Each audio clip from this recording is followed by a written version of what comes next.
doesn't seem why that becomes a bit inconsistent with his history, where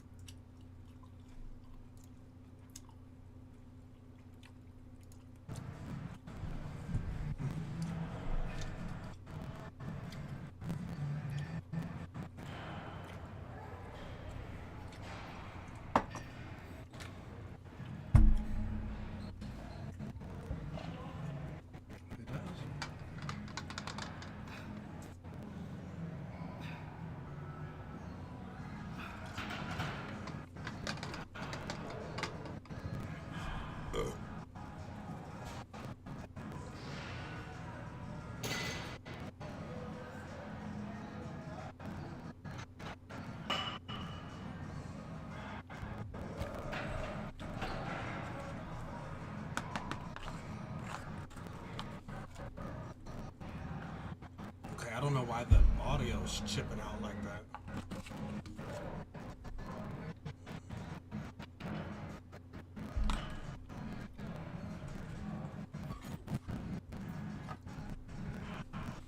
Yes, you nailed into the girl.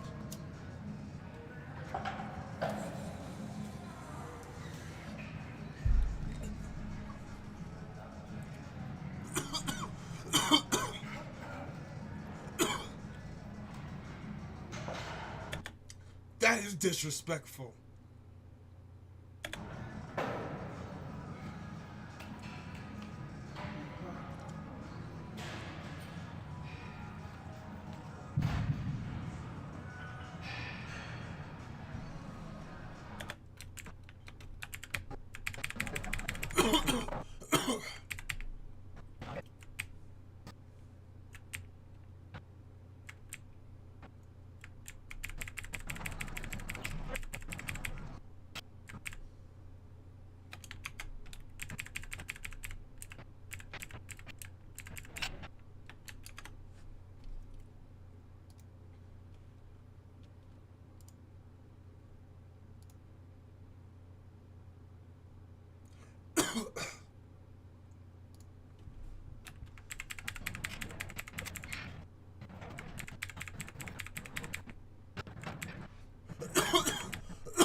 What does that makes it better?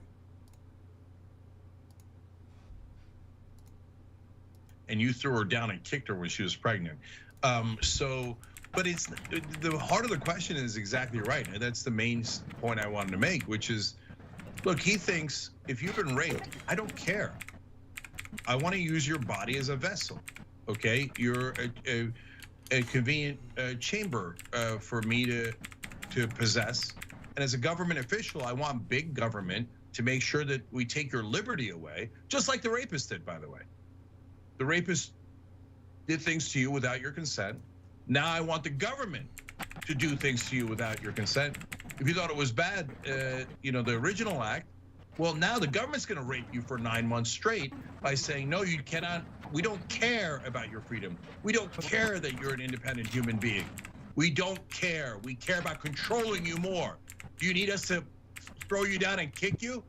That's what he actually believes. He doesn't care about women, of course not. Oh, this is the so look, every right winger that says that they want to control women's bodies and they don't care about their consent and they don't care about their freedom and they would rather have big government control them is of course a giant hypocrite and just cares about having power over women. It's disgusting. And this guy is the same as all of them. He's a gross human being. Yeah, there was a story in the news, I don't know if you saw it, out of India. There was a 13-year-old girl who apparently was gang raped, and she went to a police station, and when she was at the police station, one of the cops raped her. And it's one of the most disgusting news stories that you can imagine, that the people that she should have been able to trust to protect her after this horrendous thing happens to her, instead victimized her even more. Are we better, honestly? As a society, any more, fundamentally accepting of the humanity of women? Not necessarily. By the way, I just want to quickly remind you. So this is the first that I am hearing of this particular guy, Greg Lopez. Again, wants to be Colorado governor. But I want to remind you that he is not unique in having abused the people who trusted him most. Sean Parnell, the only person in the list I'm going to quickly mention who actually eventually was forced to drop out after Trump endorsed him, by the way, was accused of abusing his wife and kids. He was in the Pennsylvania Senate race. They've now moved on to Dr. Oz. I guess that's an improvement. In Missouri, there's Senate candidate Eric Greitens. His ex-wife has accused him of abusing both her and their kids. He's also alleged to have blackmailed a woman that he had an affair with. As far as I know, he's still running, by the way. There's, of course, Herschel Walker. Again, he doesn't even dispute most of the allegations against him. Max Miller, who just won his primary, endorsed by Donald Trump, is accused of having abused Stephanie Grisham. There's Charles Herbster, who's accused of sexually assaulting 8 different women. It is just all over the map at this point. And one of them has dropped out. Some have already won their primaries, and some, it is entirely likely that they will end up in the House and in the Senate. And the Republican Party, the Republican base, doesn't seem to have any sort of problem with this. Like, there was kind of an issue a little bit with Roy Moore. The race was still pretty close. But if it happened today, Cenk, I don't think there'd be any question that Roy Moore would be able to win. Like, the machine has gotten so much more effective at getting their base to accept these absolute monsters. Yeah, the only person that made a mistake in that list that you read, I don't mean a moral mistake, they're all deeply immoral, as most Republicans are, is Sean Parnell. He shouldn't have dropped out. Beating your wife would be a huge advantage in a Republican primary. It hasn't hurt a single candidate. Remember, Roy Moore won the Republican primary. He lost the general election, but in Alabama, they're like, oh, you were potentially raping children and doing sexual assault. Well, that's perfect. Welcome. You're the Republican leader in this state. It's the guy who beat, what was it, 8 people? they don't have any problem with it. Republicans don't elect these people despite the fact that they're immoral. They elect them because they're immoral. Yeah. So Eric Greitens a great example. Eric Greitens like, oh, take away their liberty. You guys are making it a little too theoretical. Like, I want to do it physically, literally. So his mistress, you didn't add this detail, John. His mistress was tied up in a basement, and then he took pictures of her to blackmail her. Yeah. He's like, look, I just took away her liberty by tying her up in my basement. And Republican voters are like, we like this guy. He was the governor. He was the governor. Okay, so Republicans, they're here for abusing women. They do it through their laws, and then they do it physically and literally, and then they get rewarded by winning primaries. Yeah, and those same exact Republicans that don't have a problem with all of what we just described. You knock a pregnant woman on the ground, you kick her, you sexually assault multiple of your Republican female colleagues. They don't have a problem with that. But they were really incensed at what happened in that photo with Al Franken and with Katie Hill. They were just appalled by what they saw. Oh, and Madison Cawthorn with his video. They're appalled by that. It's unacceptable, immoral behavior. They're hypocrites. Totally fine with this. They don't have a problem. Seems a little bit inconsistent. What it is. They don't have a problem with anything. Scott DeJarlais in Tennessee paid for 3 abortions, 2 for his wife and 1 for his mistress. Republicans happily reelected him because they don't care about babies. They don't care about lives. All they want to do is be able to control women. So, and they're a deeply immoral party. And by the way, we say that all the time, and Democratic leaders attack us. They say, you are being unkind to Republicans. I can't believe you did that to our Republican friends. When are you going to stop fighting them? Thanks for watching The Young Turks. We really appreciate it. Another way to show support is through YouTube memberships. You'll get to interact with us more. There's live chat emojis, badges. You've got emojis of me, Anna, John, JR. So those are super fun. But you also get playback of our exclusive member-only shows and specials right after they air. So all of that, all you gotta do is click that join button right underneath the video. Thank you.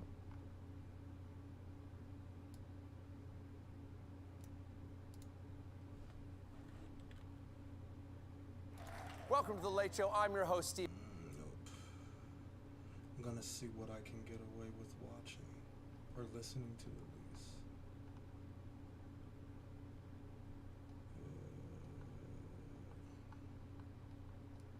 Basic electronics. listen to news. Today, Russia held its annual Victory Day parade. Russia's celebration of the Soviet Union's role in the defeat of Nazi Germany, where Vladimir Putin once again tried to justify his murderous attack on Ukraine by baselessly framing it as a continued fight against the Nazis. But the Russian dictator did not announce any new escalation of the war, as some observers thought he might do. The military parade comes as Russia really is not doing well in this war, with a senior U.S. defense official telling NBC News that Russia's progress in the Donbass is somewhat anemic, and that the U.S. has seen anecdotal evidence that some Russian officers are refusing to obey orders. Ukrainian President Zelensky remains confident, saying today that, quote, very soon there will be 2 victory days in Ukraine, and someone won't have any. This comes as the West has given him a big show of support. First Lady Dr. Jill Biden crossed into Ukraine yesterday to meet with her counterpart, Ukrainian First Lady Olena Zelenska. Canadian Prime Minister Justin Trudeau also made a surprise visit to meet with Zelensky and to raise the Canadian flag at the reopening of the country's embassy. And members of the band U2 traveled to Kyiv. My only problem with all of this is, while they give all of this money to Ukraine, and Ukraine needs it, let's not get wrong, let's not get it twisted. Ukraine needs it, they're defending themselves. I back that play fully. It's not even my place to say anything about that. That's not what my beef is. My beef is, we're giving Ukraine all its fucking money, and we are suffering on our own. Like, we are suffering. We have people here that are dying, and we're giving money away. Like, it makes no fucking sense to me sometimes. Honestly, it makes no sense to me sometimes. But such is life. You do what you have to do, you know? And, like, I get it. But, like, I don't like it, you know? I don't like it. Let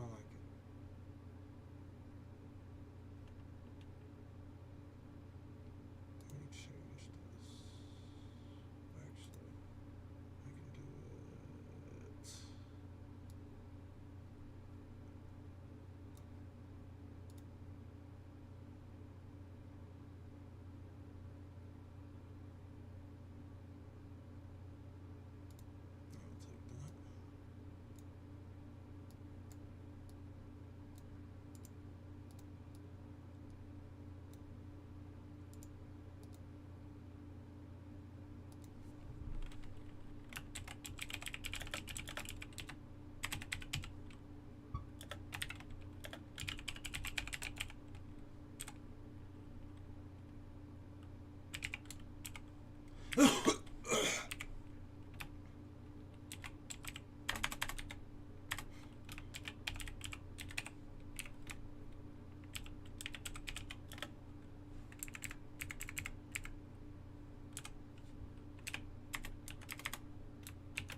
To perform in a show of solidarity for Ukrainian troops inside a makeshift bomb shelter.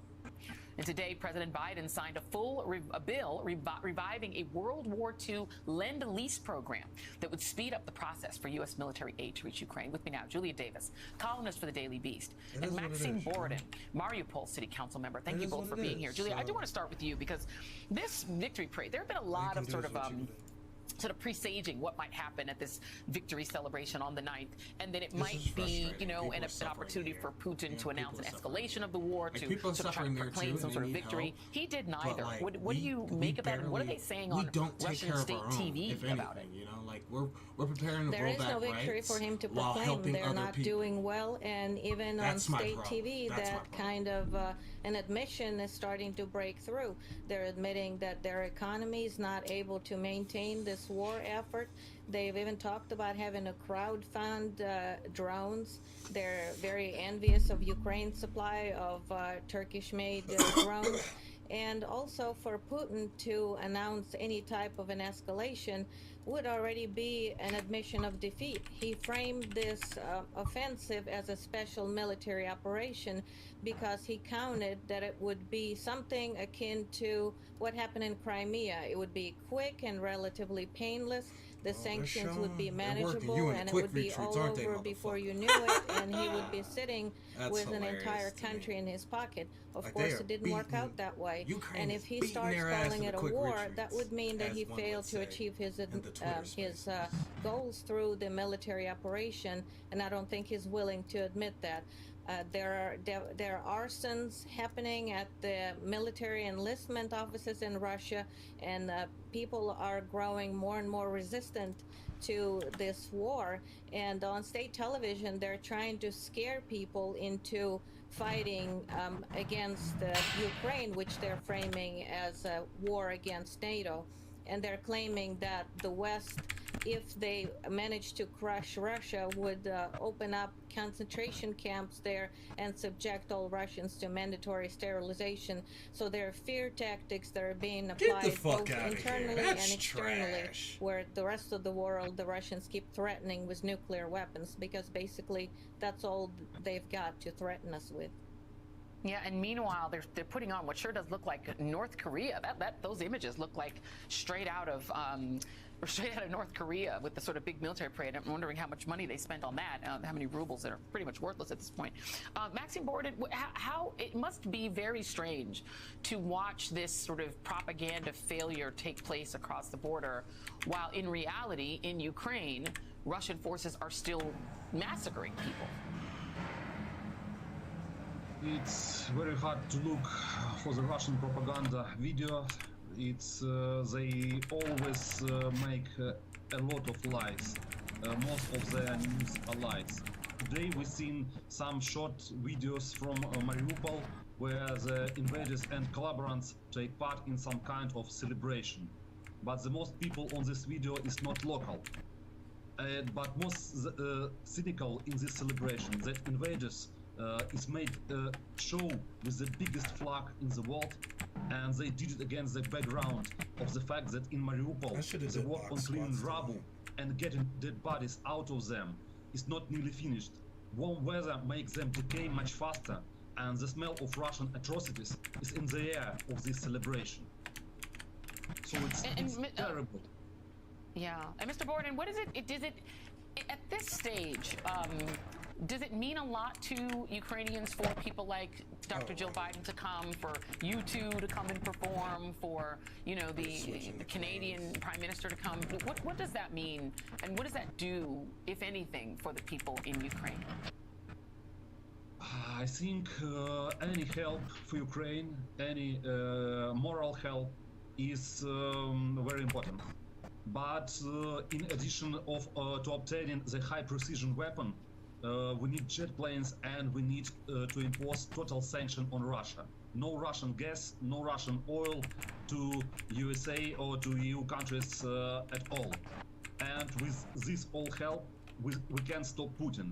Without this help, Putin not stopped in Ukraine and going further and further to EU countries. And even now we see the global problem of the Russian war in Ukraine, the problem with grain and problem with food for all the people, for all the world. So Putin don't kill people only in Ukraine.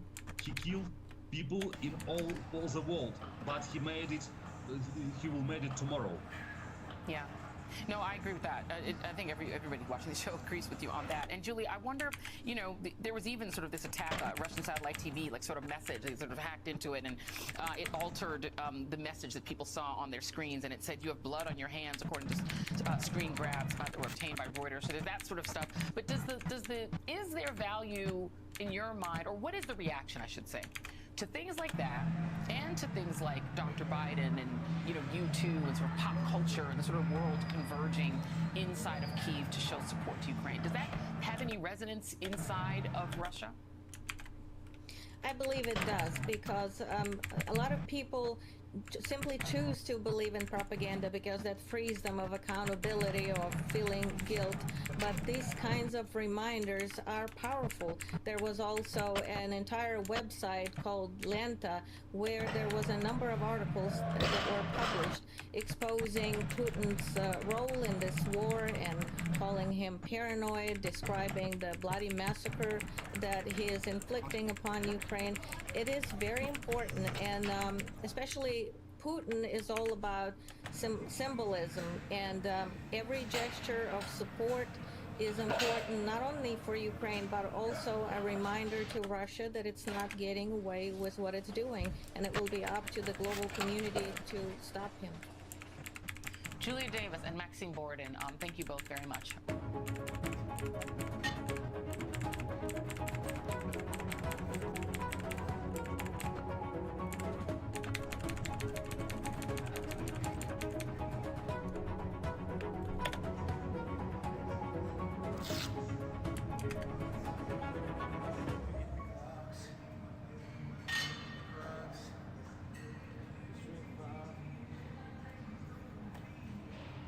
Begin this hour in Russia, where it is Victory Day, a day that traditionally marks the Soviets defeating the Nazis in 1945. But this year is also meant a show of support for the war in Ukraine, with Vladimir Putin essentially conflating the two during his big speech.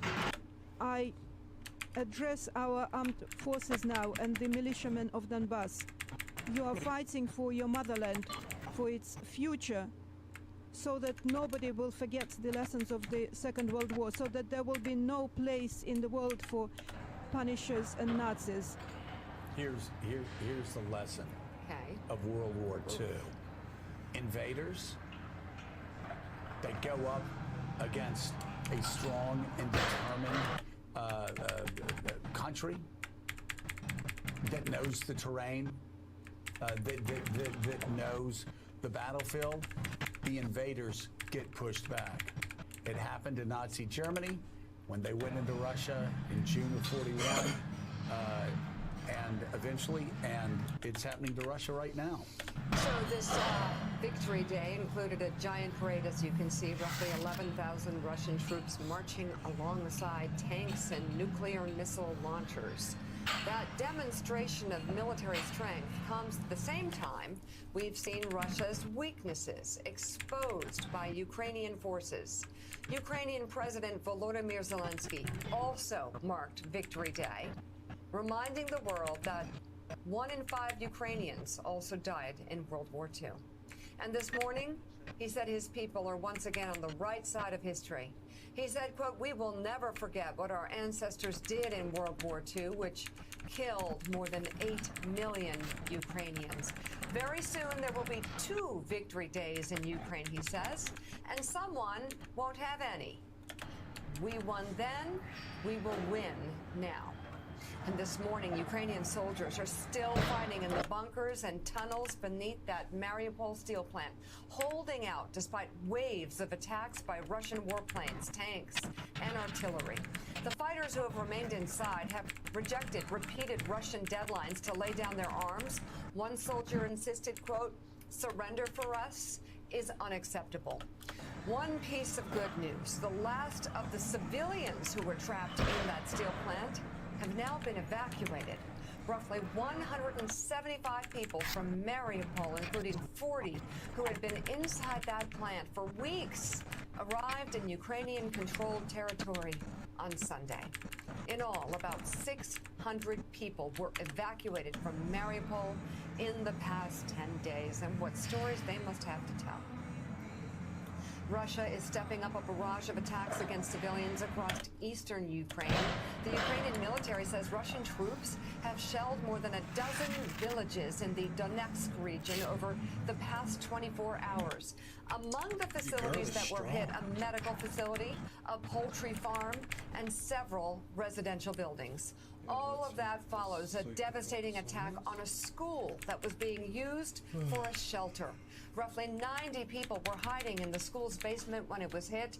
60 of them are believed to have died in the attack. Let's bring in right now retired four-star General Barry McCaffrey. He's an NBC News military analyst. Also with us, Mary Elise Sarati, a professor at Johns Hopkins University and a post-Cold War historian. Thanks to you both for being with us this hour. So, General, let's begin with you. This war began on February 24th. Here we are on Victory Day, May 9th. What does Vladimir Putin have to show for his 8-9 weeks of war in Ukraine? Well, that speech by Putin, the man who's run out of ideas. I don't like He's in a strategic disaster. Economic sanctions, he's a pariah state. His military's done extremely badly. Ben Shapiro today suggested that the Ben Shapiro today suggested that the Supreme Court should reverse same-sex marriage. And considering that the Supreme Court is now dominated by right-wing religious zealots, it is likely that they will do that. They will overturn the previous decision that made gay marriage legal in America. Now, you might be noticing in the video right next to me, Ben Shapiro is also talking to Dave Rubin, notable gay guy on the right, who wasn't always on the right. He used to work here at TYT and presented himself as someone on the left, but then he wanted that sweet, sweet cash. And here's what happens when you follow money rather than follow your principles and your values, if he's ever had any. You're met with people like this. Let's watch the video. Will you bake Reuben a wedding cake? Okay, so I mean, my answer is. Well, I'm married already. Right, he's married already. But an anniversary. It was my anniversary last week. An anniversary cake would have been nice. Right. So the answer is no. And the reason I won't is because as a religious Jew, I do not participate in activities that I believe are sinful. And he would have done it kosher the whole thing, man. Yeah, now I feel bad. He would have done it for you. You got me this close. He considers being gay sinful.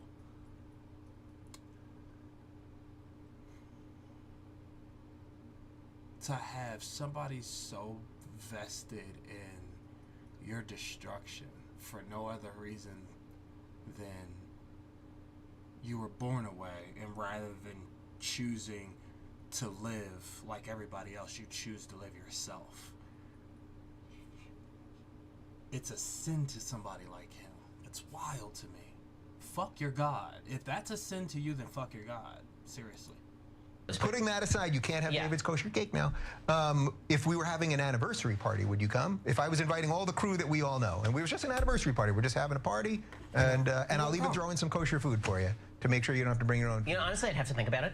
I'd have to think about it in the same way. So that's interesting to me, because that's a different thing. Well, not really. 30 years from now, we're going to be sitting here doing this, hopefully in a possible party. We're having an anniversary party. Would you come? If I was inviting all the crew that we all know, and we were just an anniversary party, we're just having a party, and I'll even throw in some kosher food for you to make sure you don't have to bring your own. You know, honestly, I'd have to think about it. I'd have to think about it in the same way. So that's interesting to me, because that's a different thing. Well, not really. 30 years from now, we're going to be sitting here doing this, hopefully in a bigger garage. In Texas, probably, and you may well have moved me on the abortion issue, and I think I may have moved you on coming to an anniversary party. What do you think about that? I'll count it up, because I was all the 25s that they I mean, I'd have to think about that. Again, the issue, as you know, not to get back into well-trod territory, I think it would be unlikely that you'd move me, but I can never rule out the possibility of being moved on anything, obviously. And again, this comes back down to, the difference between approving of activity and approving of human beings. I wouldn't, if you invited me to a party on Friday night, I also wouldn't go, right? I mean, like, it's just not something I do. Oh, you enjoying those pina coladas with your enemies over in Boca Raton, Dave? You enjoying the bed that you made for yourself? I don't know, I'm the sure, check's I'm sure cleared, it's a nice right? bed. I don't know. It's just so. And like not again, really fast. Yeah. Like with the thing where it's awkward. It's awkward to be in the presence of somebody that hates you for no other reason than you exist. There's no reason for anybody on the right to hate anybody that looks like me, but they do anyway. Why? They don't even know themselves. It's a sin, he says. But that's between you and your God, I say. What does your God have to do with me? What does your God have to do with my humanity? That's the biggest question I want to ask them. Like, why does your God have a say in my humanity? That's between you and your God. Keep it to yourself. It's not that difficult. Well, obviously it is. Look at America today. Where they did the birth announcement, I understand. Like his whole thing was, his whole career has been made on attacking the left, pretending that he's ever part of it. You implied he was here, so he was on the left. He was here. He was here. Was he on the left? How much did Dave Rubin ever have to say about politics, even when he was here, by the way? I mean, you could roll the tape. You can go back and watch those videos. But regardless, his comedy. My point here is I feel bad for him. I'm the stupid idiot who feels bad. Like, I feel bad watching that. I feel terrible for the way they responded to the birth announcement. This is the muted like, audio. No one should be willing to put up with that. This guy believes that what you are doing, your life, is sinful. Again, exactly. Ben Shapiro, who would present himself, he thinks he's an intellectual gladiator, literally thinks that there's sin.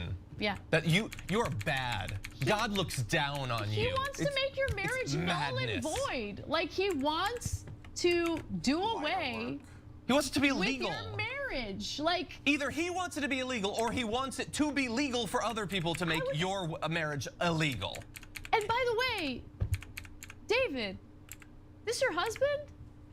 You cool with this? I know you're living in nice houses now, but they hate you guys. They do. They don't believe in your right to form a union. I'm just gonna say right now, listen, I don't advocate for violence. Someone's coming for my marriage. Someone's coming for me and my husband. I'll cut a bitch. Okay? There's no way I'm sitting in the same room with someone who wants to outlaw my marriage. Yeah, and asking them, will you please come to my anniversary party? How pathetic are you? No, in 30 years, you're still going to be asking him if he accepts your fundamental humanity. That's if you're alive. And he's going to be saying, well, I'm going to... That's if you're alive in 30 years. Because there's no guarantee that he's going to be alive in 30 years. I have to think about that. For how long? When are you going to actually sit down and think about whether Dave Rubin is as deserving of respect as any other douchebag Republican? Honestly. Because it doesn't seem like it's a priority to him, Dave. It seems like he's stringing you along. It seems like at some point he could think about, you know, this is a person I've worked with, this is a person who's trying to advance the same political agenda as me, but I don't know, he sleeps with someone I don't like, so no, I think he should not be allowed to get married. He should go to hell someday. That would be a problem for me as an individual. Same, you know, I actually do believe in the value of my marriage, which is why I would defend it no matter what. Even if someone's dangling money right in front of my face, who cares? What the hell is the point of life if you don't share meaningful bonds with people? Yeah, and look, again, to the extent, like I'm gonna be completely honest, I don't think about Dave Rubin when we're not talking about it, but I do feel bad for what I saw. I do, and God only knows how many conversations I feel bad. I don't feel bad for that, because notice, look, Dave Rubin has no problem throwing the transgender community under the bus. He really doesn't. As you could see from that video, has no problem throwing women and their autonomy under the bus. I know. I've come around on abortion. Oh, have you, Dave? Can't wait to see what your reaction will be once your right to marriage is taken away from you. I think his reaction will be very carefully crafted and not turn off the right wing. I think that's what it'll be. I think it'll be whatever it needs to be so he keeps getting paid. But yeah, his motive depends on it. So. This is the same as with so many groups. Like, these people fundamentally hate you. Fundamentally hate you, and they do not think that you are human to the same extent that they are. And that should bother you. It doesn't. Again, I understand they live in much larger houses than we do, and I'm assuming they're very nice. Maybe their bathroom floor is heated or something. Maybe you can walk around knowing that the people you associate with think that you're not fully human while your feet are warm on the tile. I know. Maybe that's good enough. I don't know. My husband keeps me warm at night. That's another alternative, potentially. I don't get it. Yeah. I don't get it. Greed is a thing. And it dominates the critical thinking. It overpowers the critical thinking and everything else for some people. And Dave, unfortunately, happens to be one of them.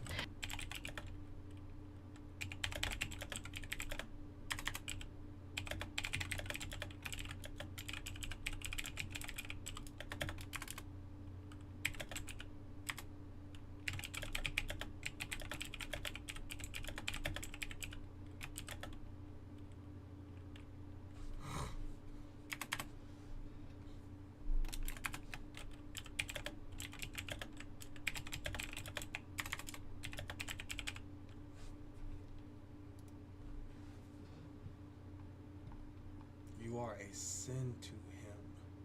You are considered a sin to him.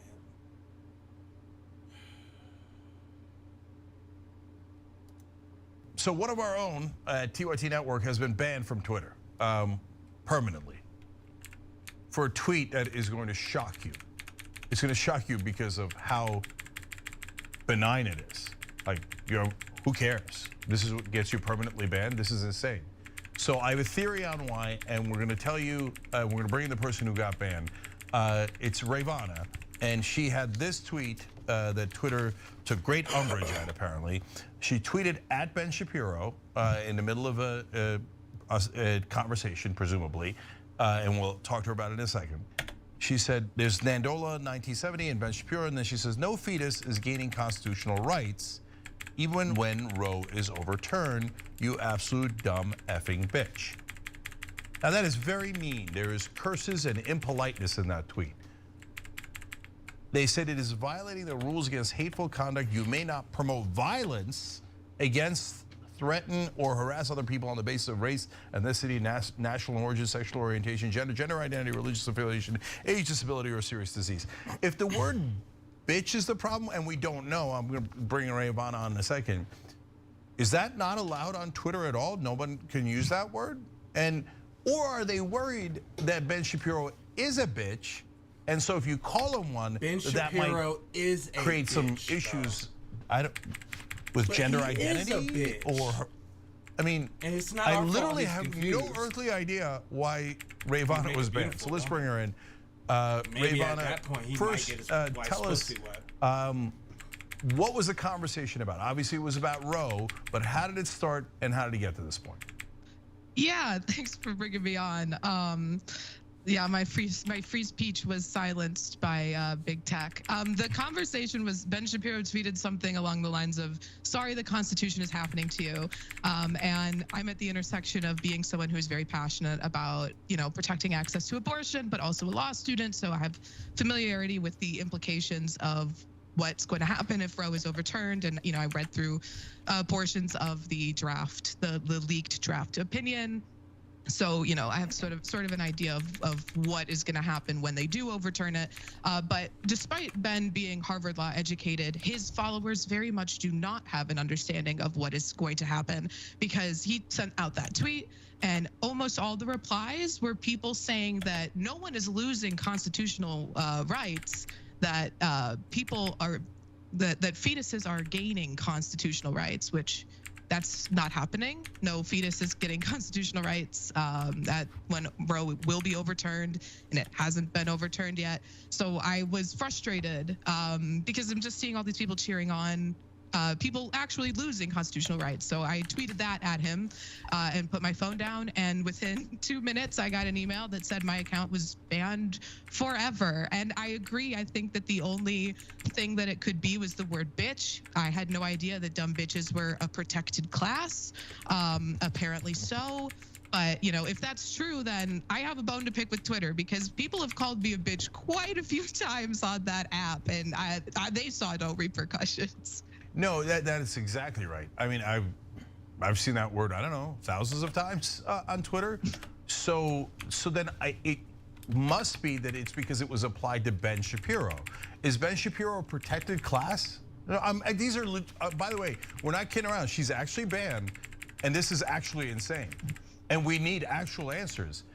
Is everyone who's used the word bitch banned on Twitter? If not, is it because Twitter is worried about Ben Shapiro's feelings, right? Or are they worried he, in fact, actually is a bitch, and hence accusing him of being a bitch is problematic for some reason that we can't discern, right? So now, Ravana, you had a previous tweet that also created an issue, and that also had curse words in it. Okay, what was that one about? Yeah, so the last time I had my Twitter, it was locked. It wasn't banned for like permanently. Now this is banned. I can't even open it anymore. But it was limited because I was replying to someone who was being very transphobic and calling, I apologize, what's her name? The swimmer, Leah Thomas, saying nasty things about Leah Thomas. I don't know what I said, something like Leah Thomas is a woman, and they replied to me and said, "You will never be a woman." I am a cis woman. I am not trans. So I responded, "I'm a cis woman, you dumb effing ape," or something like that. And then also got limited, which is that person is, I went back and looked at their profile, extraordinarily racist, extremely transphobic. Their account, fine. My God, just the things that they decide to care about is... It's just nonsense to me. I just don't get it. I have a new theory, Rayvana.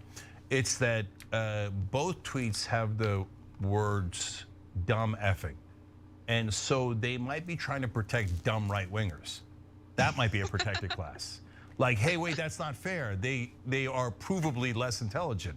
They have very low IQ, so they must be protected. So, but that goes to the main question. Has Twitter told you what was the offending part? Hey, in the first tweet when you were suspended and in the second one where you're permanently banned, did Twitter ever say to you, hey, this is the rule you're violating and here's how you violated it. Hey, so heads up, don't do that again. Yeah, the only thing they said was that I violated their rule against hate speech directed at protected groups of people, but would refuse to tell me what group of people I was being either directing violence towards or harassment towards, or how I did that in any way, shape, or form, because last time I checked, Ben Shapiro is not a member of any of the protected classes. I mean, he did tweet this week, a tweet that started with "as a gay man." So, I mean, maybe it was that sexuality rule. I very highly doubt that, obviously. But yeah, no clarification. I sent multiple appeal requests. I sent a long message about why I need my account to do things for my job, about how I was of course, I mean, it was an inappropriate thing to say, but I was, pretty enraged. Abortion has played a really big role in my life, and it's something I'm extremely passionate about, and seeing it being, overturned in real time is I feel like it's righteous anger. And I mean, I apologize for it being inappropriate, even though, I mean, genuinely, I'm not sorry. No, Kyla, let me just be clear, okay? So Kyla is a TYT contributor on Rebel Headquarters. That's one of our channels. And Rayvana also is a contributor on RHQ, our channel within the network, okay? So JR has his own show, Watch This. I'm just being clear. And I run the network. And so I need you on Twitter to promote your videos on Rebel Headquarters. So that is a part of your job. Now, you did not, I don't want you to apologize. I want to be clear. I, as your employers, are saying you don't need to apologize at all. I actually think you are correct, okay? So what you said is not at all inappropriate. It's impolite. Is it impolite? Sure, you F and bitch, and it accuses people who are dumb of being dumb, and that's mean. Okay. But it's not inappropriate, and especially on Twitter. On Twitter, it sounds like the most appropriate thing you could do.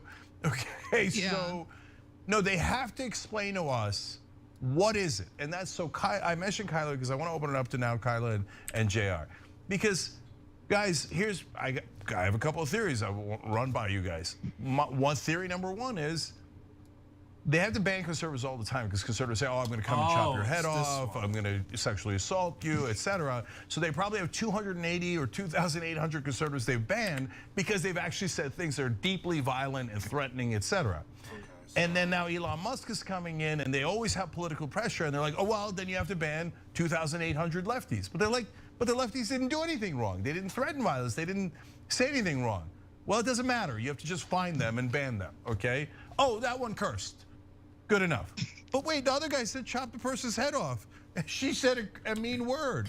Like, those are, so honestly, other than that, I can't find a reason why this would be banned. Kyla, is this a tweet that you would have never seen on Twitter before that is somehow offensive in ways I can't imagine?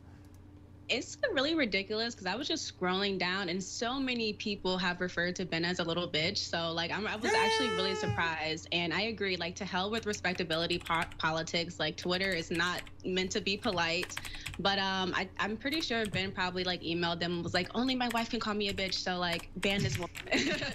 So, that's my you know, views on it. Clearly we have a censorship problem, but not for the right reasons. Yeah, and JR, that goes to theory number 2, which is not just Ben, but my guess is conservatives on a lot of left-wing tweets are like, oh, that hurt my feelings. And you know what? Feelings don't care about facts. I'm all in my feelings. Oh, it should be bad, it should be bad. She said something mean, it should be bad. Remember, we're for free speech. Well, okay, look, there's a couple of things here. We've hurt your feelings, right wing. I've said a lot of mean things about you. Ravana did this outrageous tweet calling you unintelligent.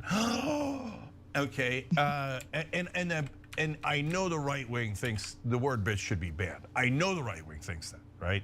So my question to you guys is, to the right wing, do you actually believe in free speech? Or are you gonna do one of these cutesy things like, well, I mean, you guys started banning people, so who cares? We're banning you, I don't care. I don't care about principles. I never meant free speech. No, she should be banned because we don't like her. She's been mean to us and we caught feelings. And JR, to Kyla's point, that's the second theory, that right-wingers are super sensitive and they're like, she hurt my feelings, I'm reporting her. And Twitter goes, oh, 17 right-wingers got their feelings hurt. Who cares? Yeah, well, left wing has no power, let's just ban them. It's from top to bottom. When it comes to trying to talk about evening playing fields and, oh, what about this and that, especially when it comes to actual people whose rights, or at least, or those of the protected classes. The reasons why Twitter have these types of rules is they want to flip the script. We're seeing this across the board. We're seeing it when it comes to voting rights. Oh, you know, white folks, and actually the folks that have always been in control of our systems are the ones that are being attacked. Police officers, after they do something, after people come from them, they're the ones being attacked. It's always the group that is usually doing those things that now there's been enough of this narrative that's getting pushed over and over and over and over again that many of these groups like, well, let's make everyone happy. We've got to even this playing field a little bit. And as these white folks who complain about their birth rates dropping because there's too many minorities coming across the border, there's too many minorities having babies here, we have to up ours. And so it has to happen like artificially because there's no real problem behind any of this. Ben Shapiro's feelings were not hurt. No. He probably never even saw that tweet. And if he did, or if some producer or whoever on the show did, they're like, oh, here's an opportunity for us to test and see if we can go ahead and begin to do these things. Now, I don't believe that there's an Elon Musk angle because he's not controlling anything.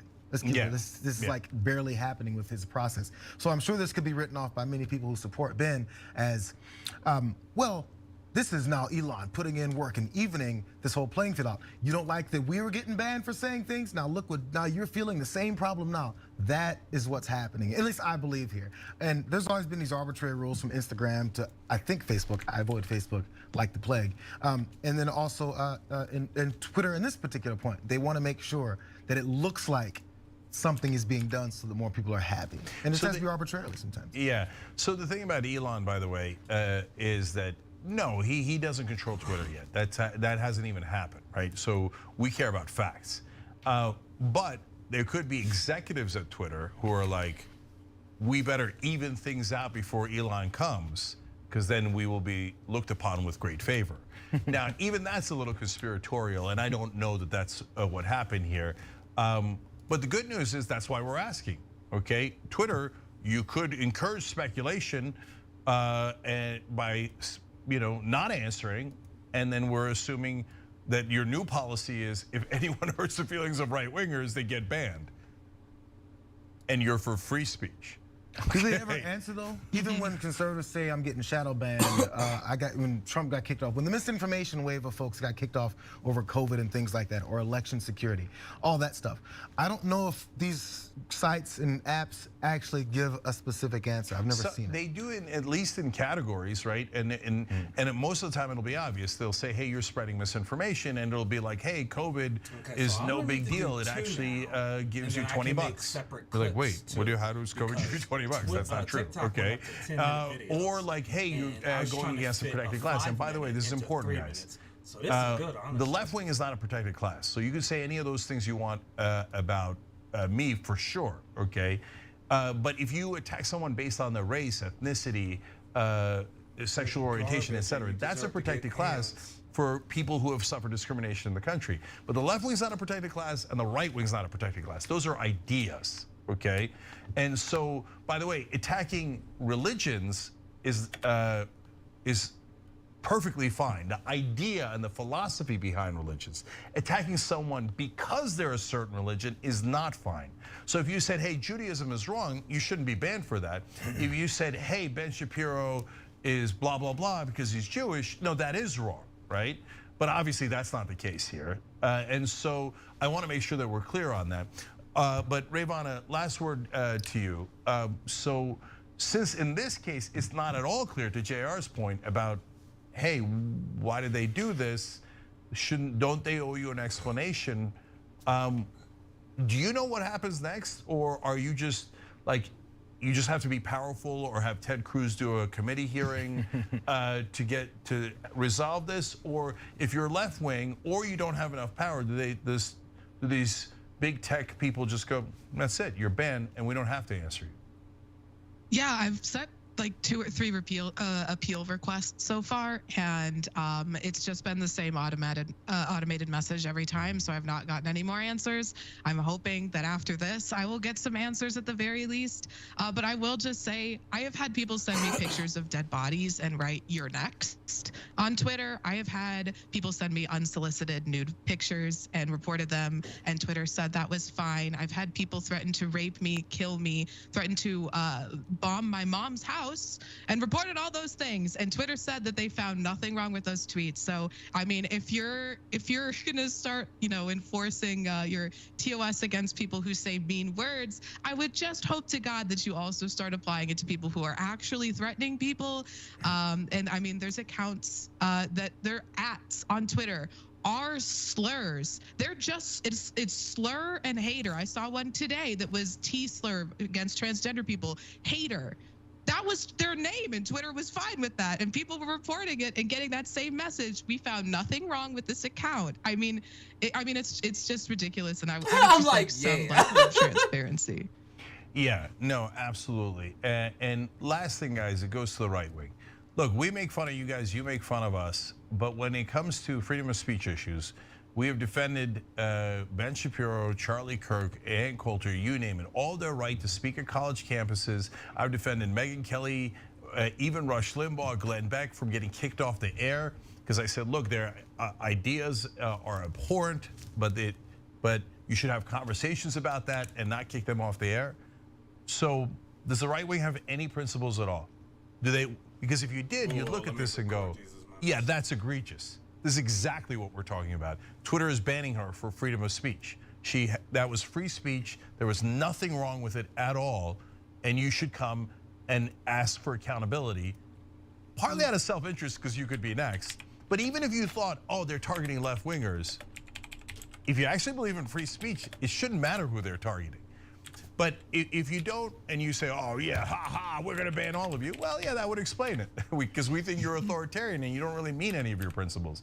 I'd love it if you proved us wrong. I'd love it if you proved us right. So have at it, Oz, either way. But Twitter owes people an answer. This is absolutely outrageous. And at this point, it appears to be discrimination against the left for no apparent reason. Thanks for watching The Young Turks. Really appreciate it. Another way to show support is through YouTube memberships. You'll get to interact with us more. There's live chat emojis, badges. You've got emojis of me, Anna, John, JR. So those are super fun. But you also get playback of our exclusive member-only shows and specials right after they air. So all of that, all you gotta do is click that join button right underneath the video. Thank you.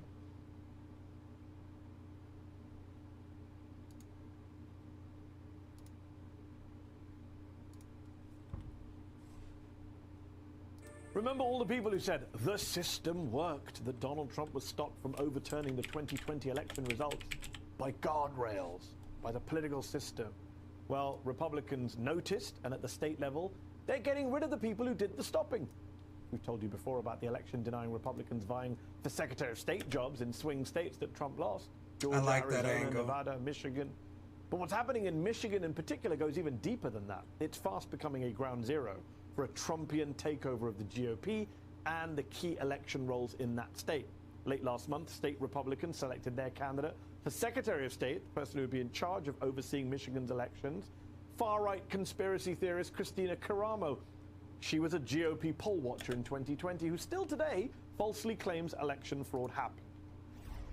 I was not thinking about running for Secretary of State, but things changed. Things definitely changed when I was a poll challenger at the TCF Center in Detroit, and I saw multiple statutory violations. I saw a process designed to corrupt the system. I saw illegal ballots being cast. You didn't see any. You lying. Those allegations have been true, of course. How Karamo, how did she get through?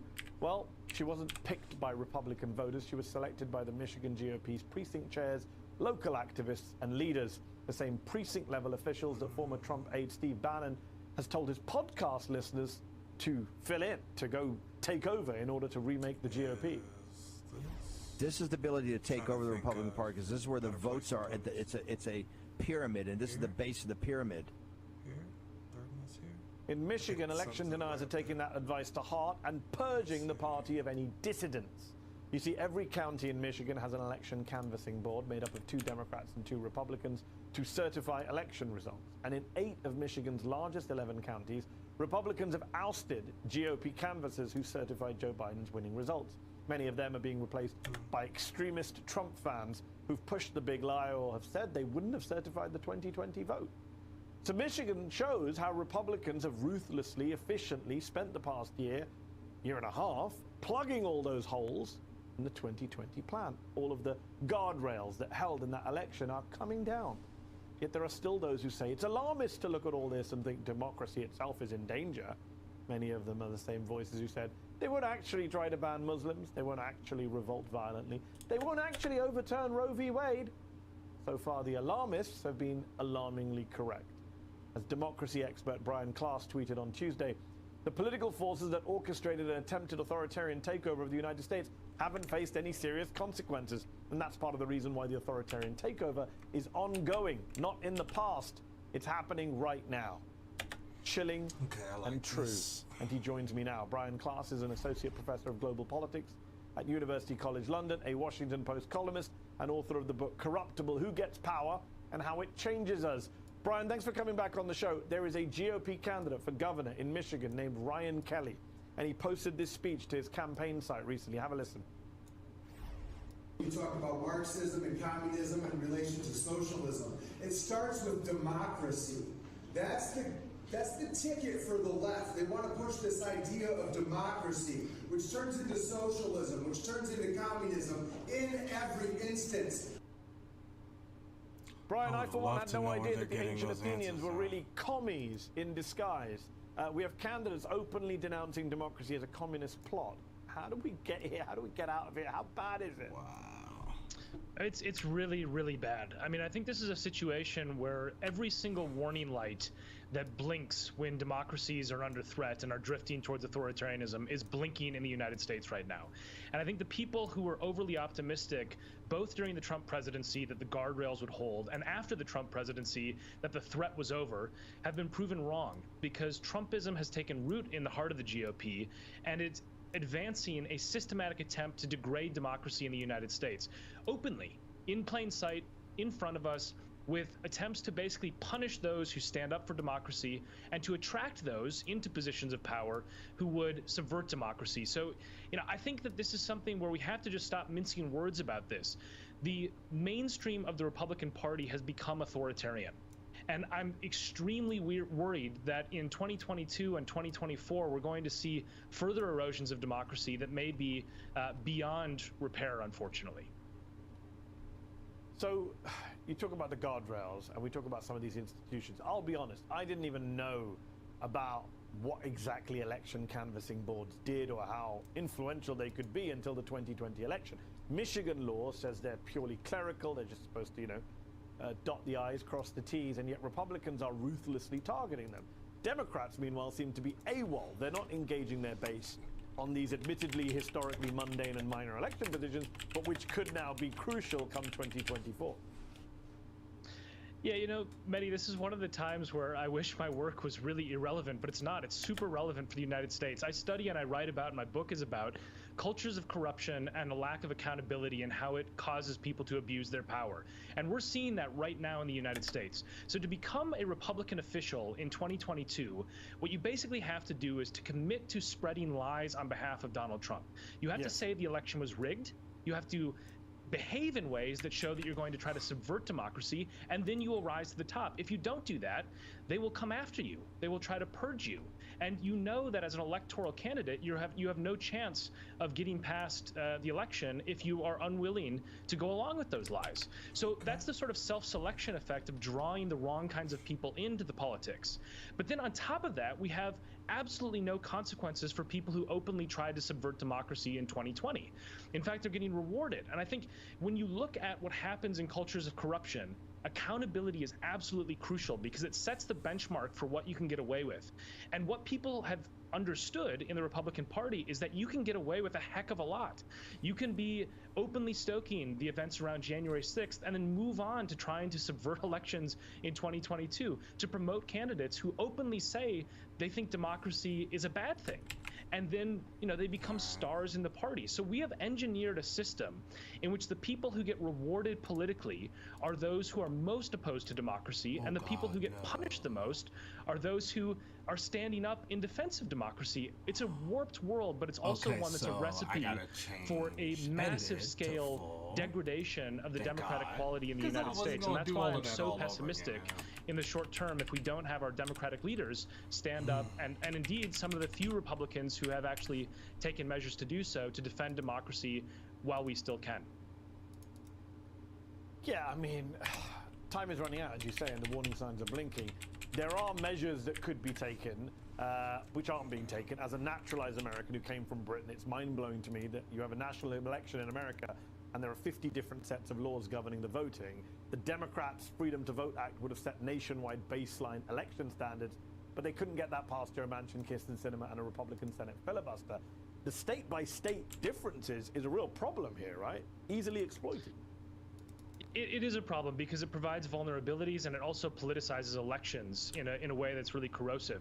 One of the things that isn't talked about enough in the United States, and I say this as someone who's an American living in London, is that, you know, it's like we have all these problems in the US and we say, why is there so much dysfunction? Why can't we figure this out?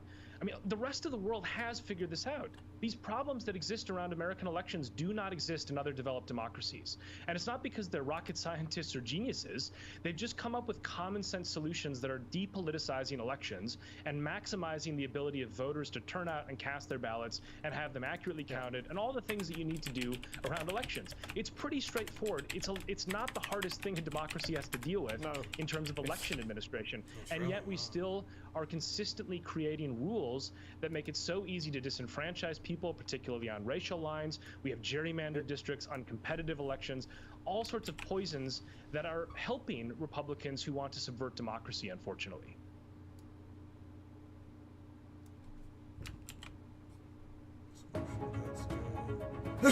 Oh, excuse me.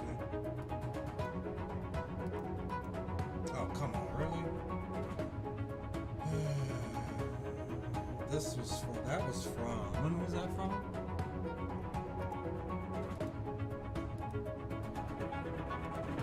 That was from, it doesn't tell me the date. Because it's just, I'm playing to a playlist.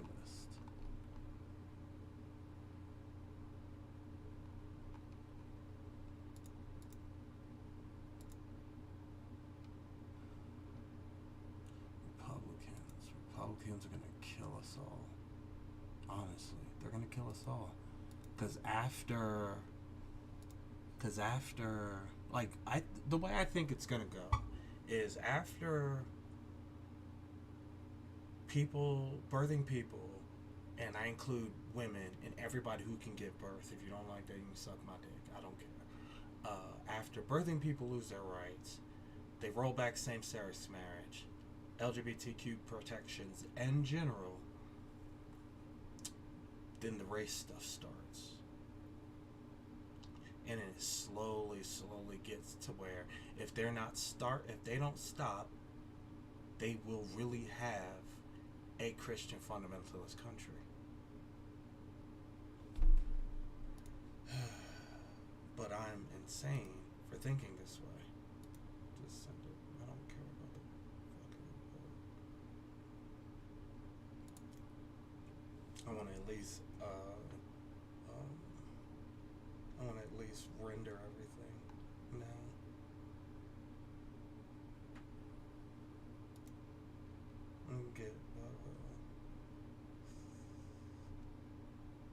Today is Tuesday.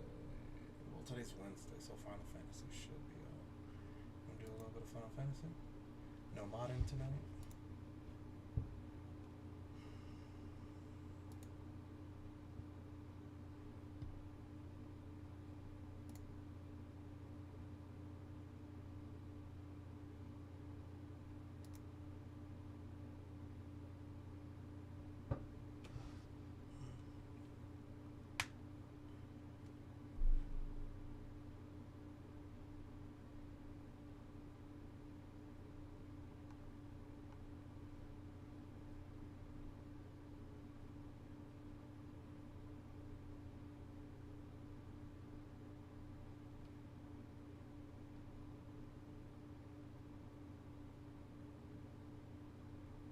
Oh my god!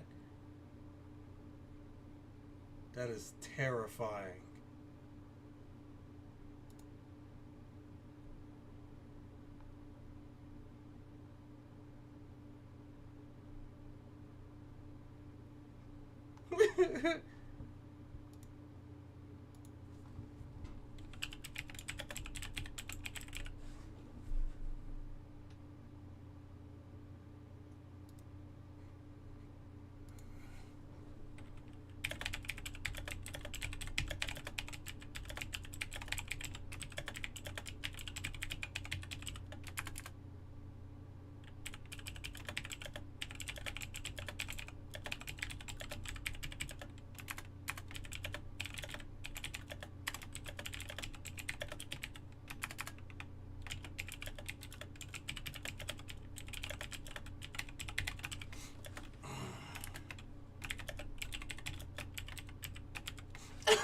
I need help.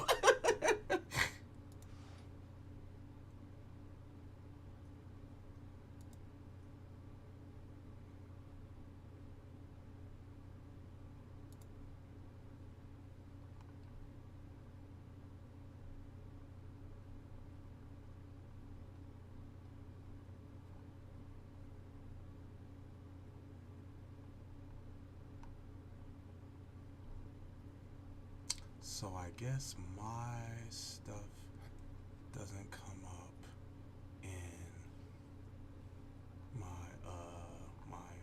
my business doesn't come up in my professional.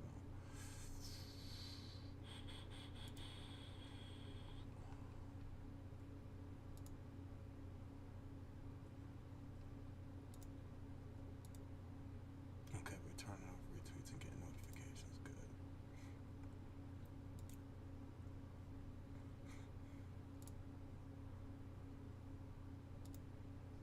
Like, honestly, I'm not really in a rush to grow anything.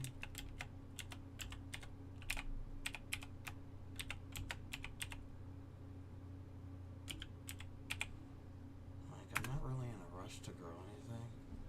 Or, like, I say I want to do all of this and I want to be big and da-da-da, but not really. Like, I'm going to be honest, not really. Like, I want to be able to support the people in my life with what I do. And that's about it. I want purpose more than anything else. And like, I feel like I don't have any purpose right now. I don't know. I'm weird. It's 5 in the morning. I'm spilling my guts to nobody, to the void. Hi, Void. My name is Q. Nice to meet you. We're gonna play Final Fantasy for a little while.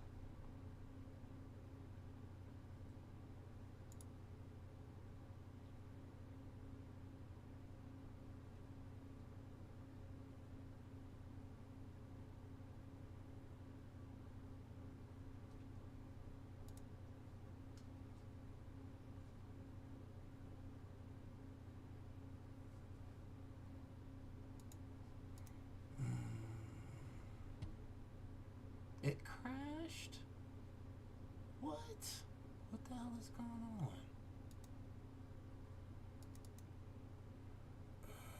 This is frustrating.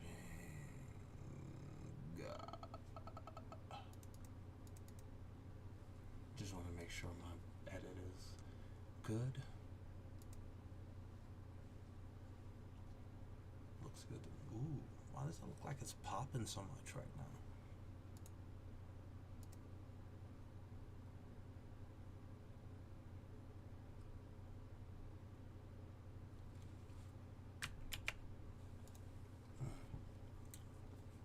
Okay, let's go to the render because I'm done with everything. So.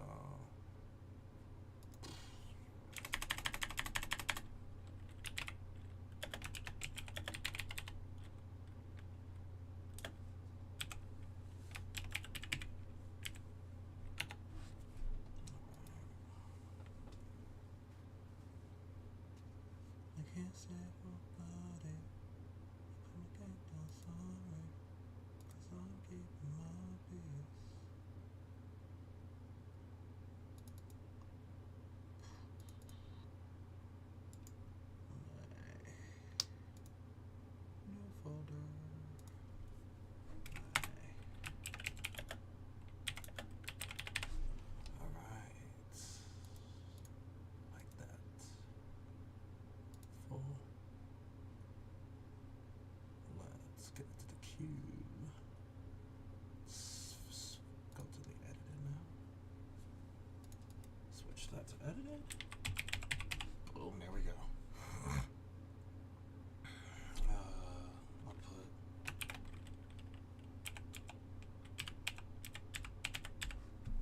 YouTube, TikTok, just there we go. Render all. I put my big one on top because the big one's going to take the longest. Edit it. Yep. All right. I put my kingdom sorry because I'm keeping my peace. What?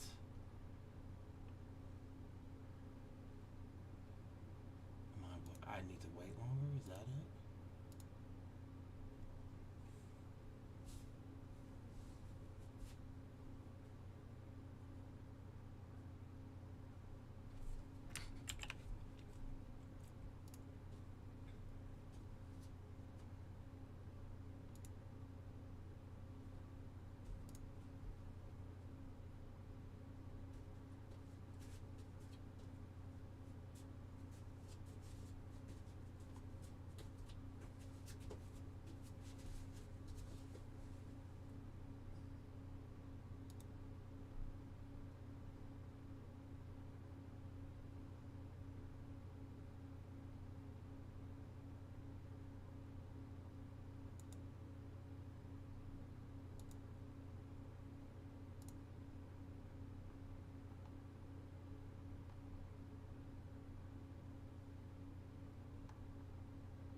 Is that the lady from I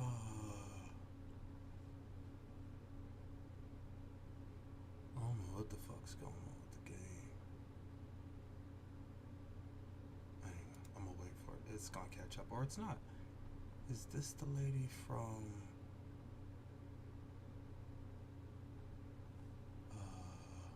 American Horror Story? I don't know.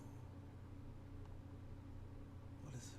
My lost I have no idea what they're saying.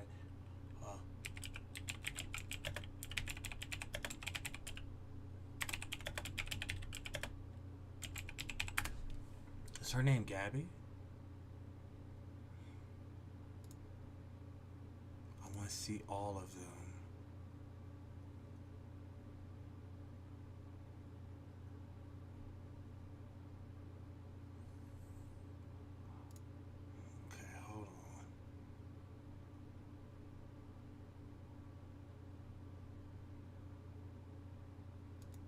Yes, okay, good. Okay, I just wanted to be sure. I'm following her. 'Cause of course I am. That's fucking Precious. That's my mama. She can have whatever she wants. That's my mama. That's how I feel about Precious. Precious is my mama. She can have whatever she wants.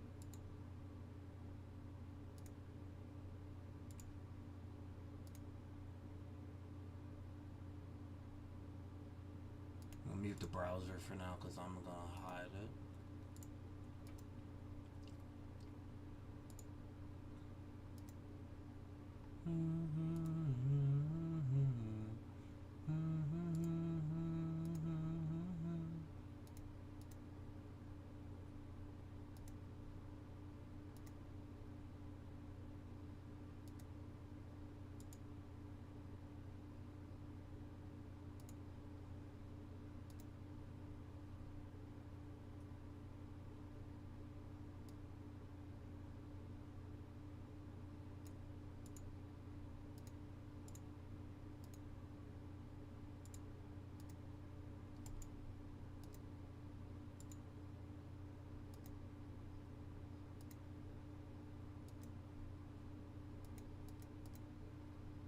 What the hell? Why is it not playing?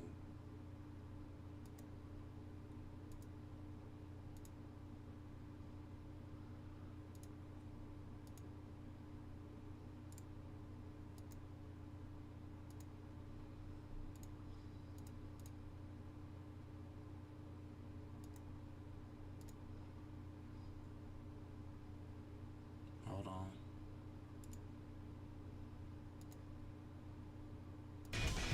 We'll just take that for now. Make sure you can hear this. I can look after myself, you know. And I've had enough of this rabble. Come on!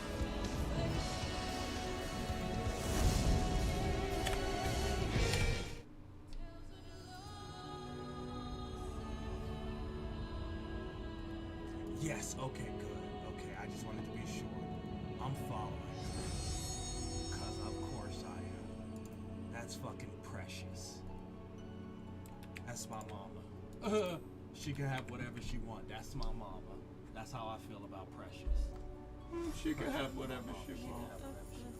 That's my mama.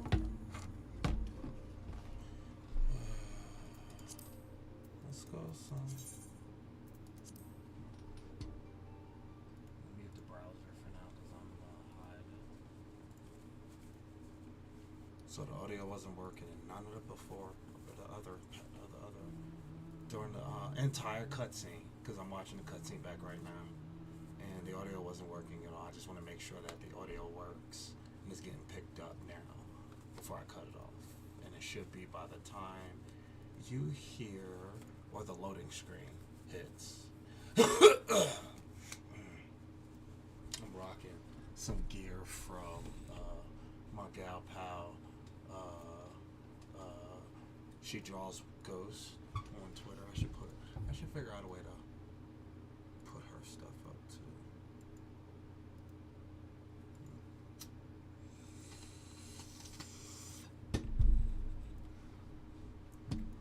It does nothing. It doesn't hurt to help people. Why is it not playing? It doesn't hurt to help people out, you know? Build community.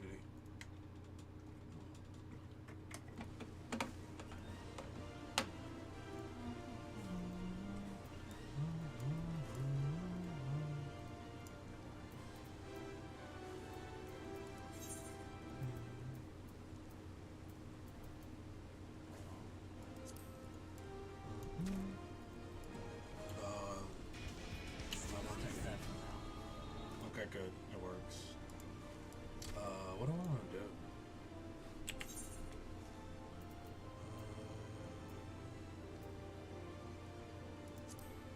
Is this in dungeons? Wait a second. Wait. Show this is my healer, and I'm on my girlfriend's server. Okay. Show my combat bars. Let me get on a striking domain.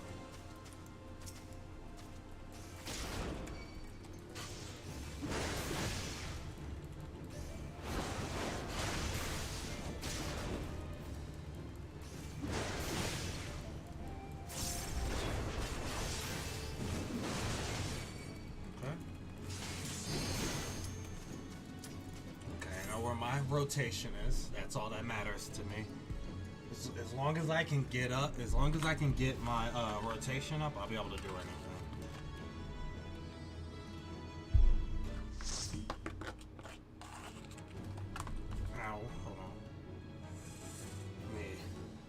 ask my little question in chat. I like to build up to a pace.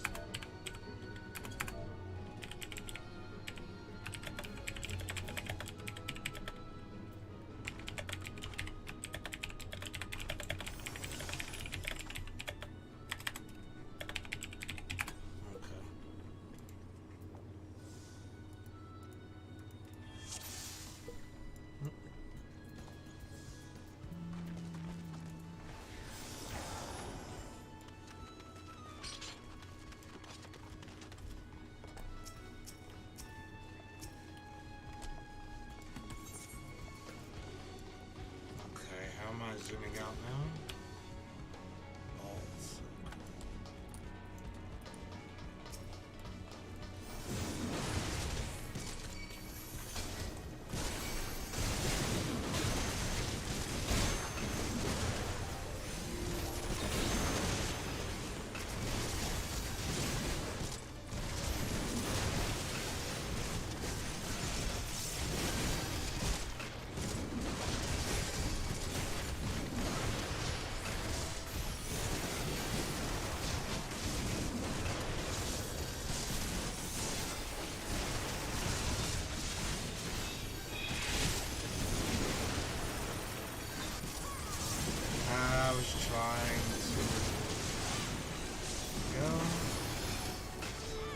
Trying to remember where my stun is.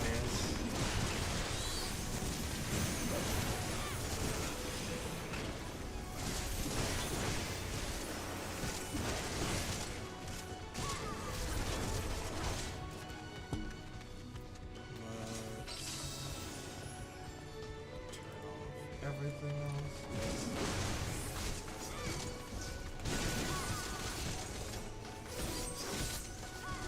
Come here.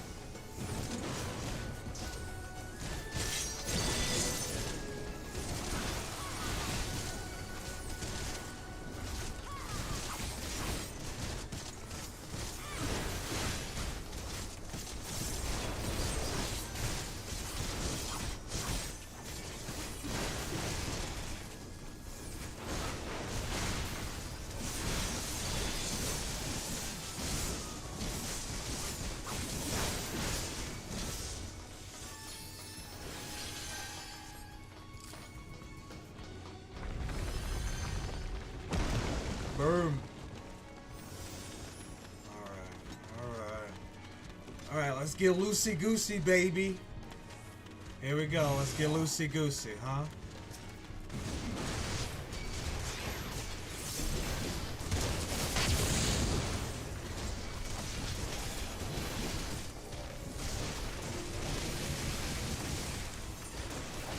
Whoa, where is my ult? No. Let's see.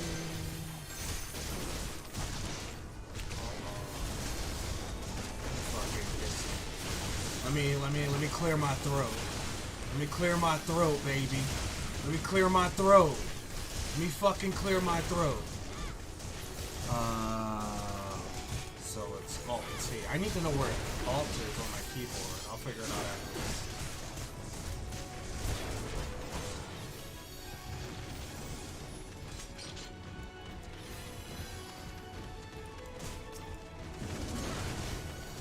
Come here.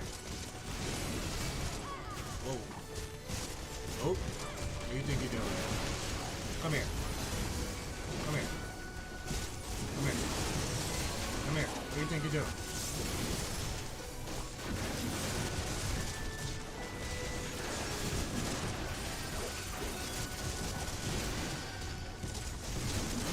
That's right. Fucking what's the name got moved to as a single target cooldown now. Yeah, that's right.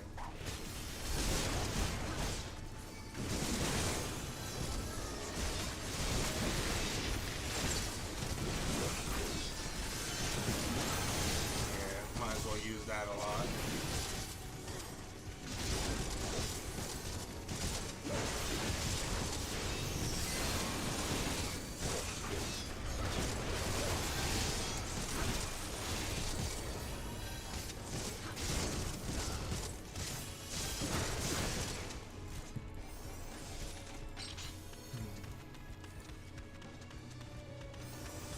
have to do a little bit more work. Get my hands underneath me, you know. Right now my rotation is limited because I don't know where my buttons are. But I'll be alright.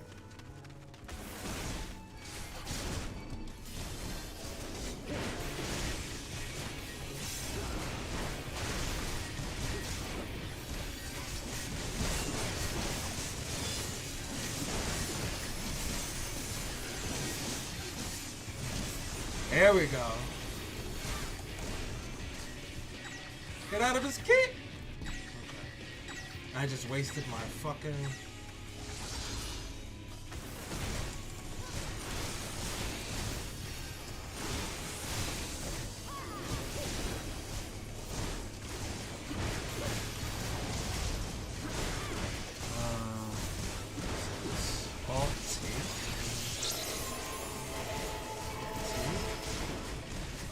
That's a weird place to put alt.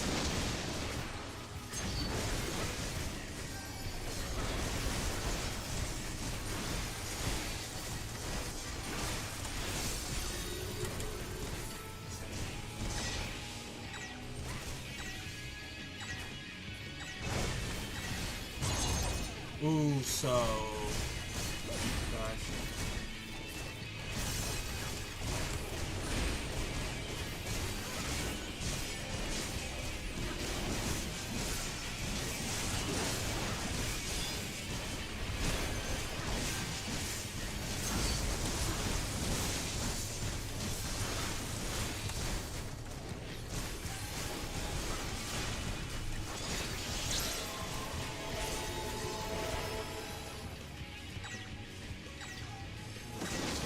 Two.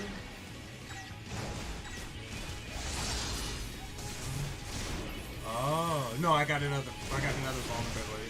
Fuck. Okay.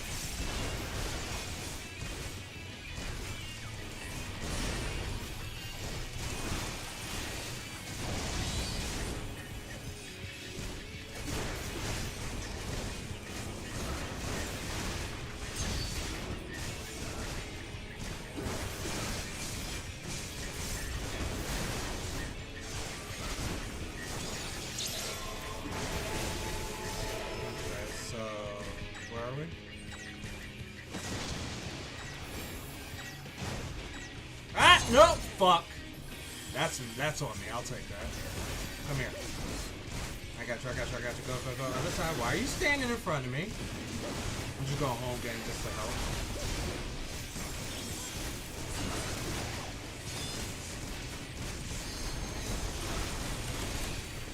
There we go. With the home game.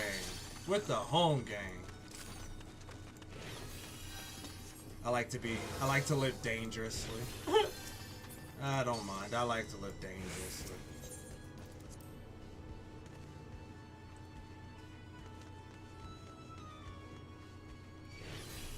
Ooh, let me change my thing real quick.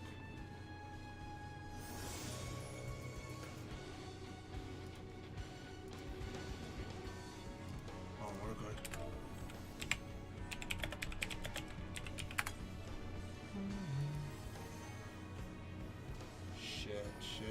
Shit. Get there.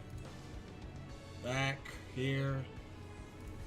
Good. Let's go. Get in there.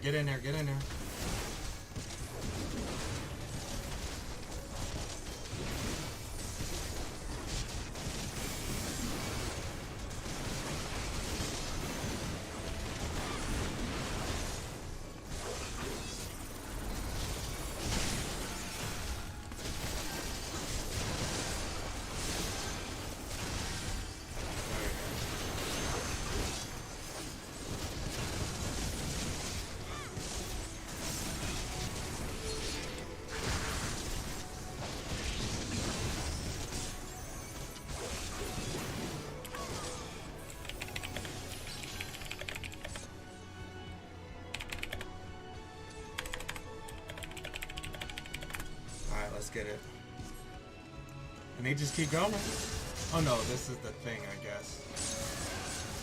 Get in there.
we're getting there. We're getting there. We're getting there.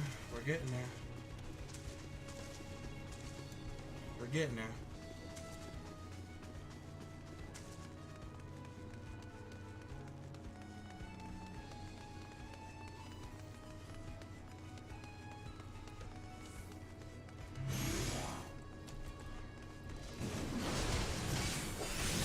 I love it. I don't have to fucking target for overpower.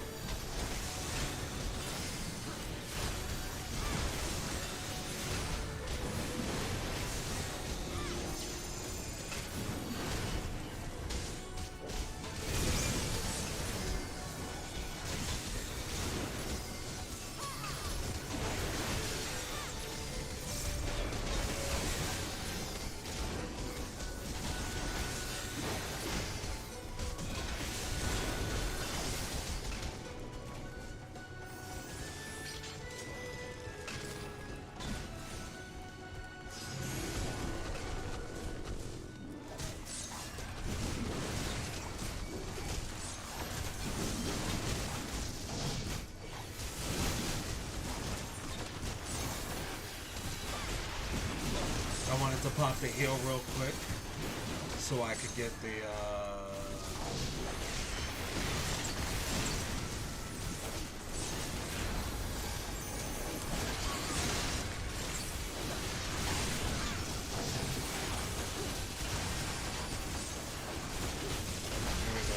corner. Beat him up. Beat him up. Beat him up. There you go. You ain't gonna beat us. Our squad too clean for you, bitches.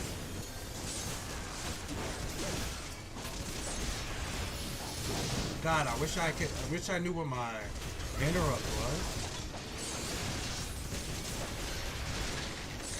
Cause like that's not even doing anything. Not even my yeah, I'm gonna have to check it out after this. We're almost there. That's a 101, I'm good.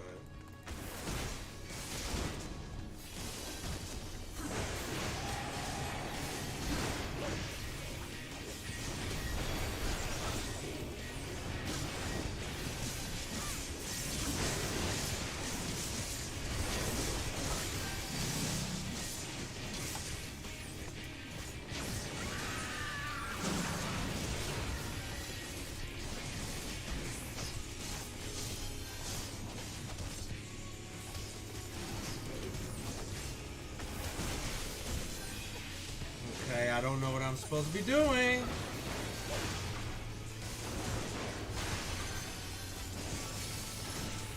I don't know what I'm supposed to be doing.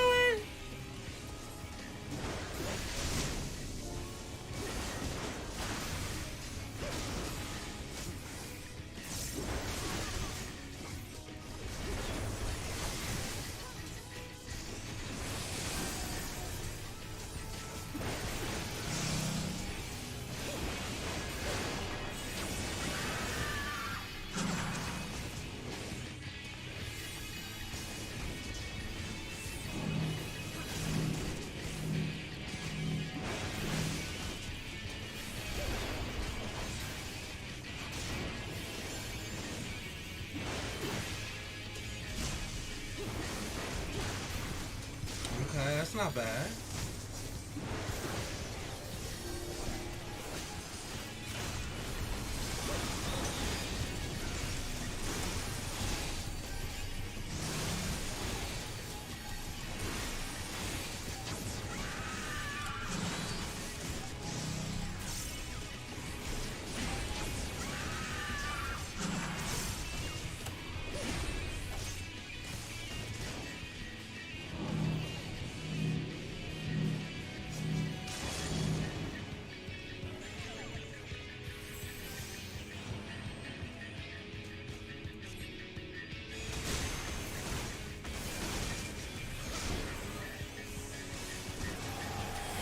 There we go. Get wrecked. Let's go. Oh, let's fucking go. Let's fucking go, sis. You want it? I don't think you do. I don't think you do, because I can go berserk, bitch!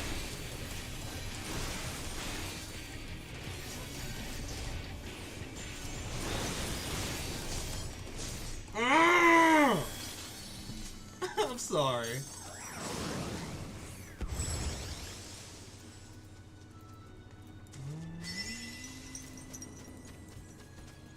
Where is my lot being casted at? I get a little excited. I'm sorry. I don't know, that's stupid. I'm sorry.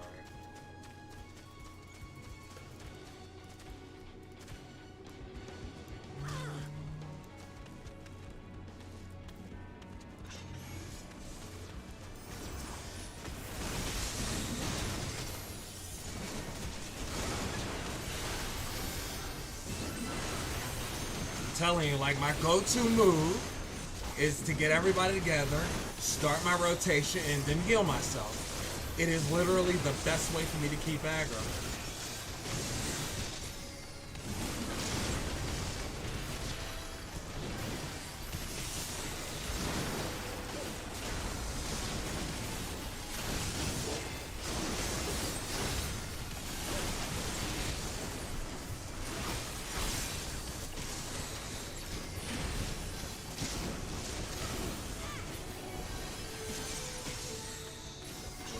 What I got next?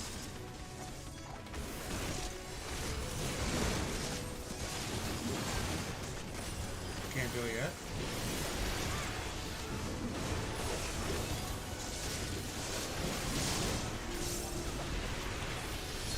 There we go. We got it. Oh no, I don't have a fucking. I don't know where my interrupt is. Ah!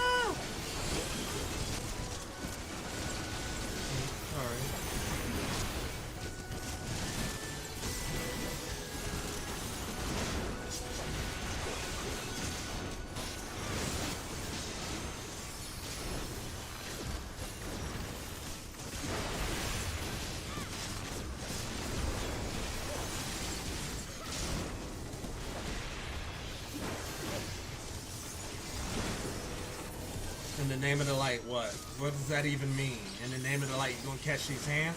I think that's what that means. In the name of this light, in the name of the light, you gonna catch these hands. I think that's what you're saying.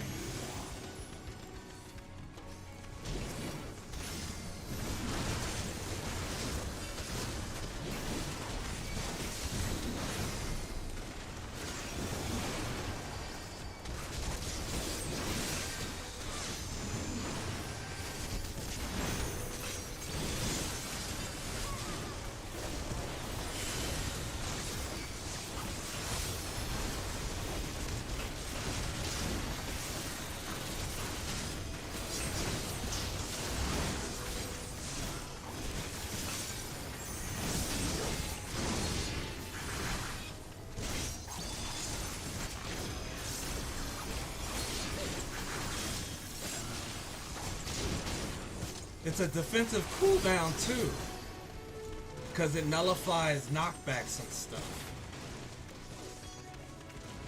Huh. That's interesting.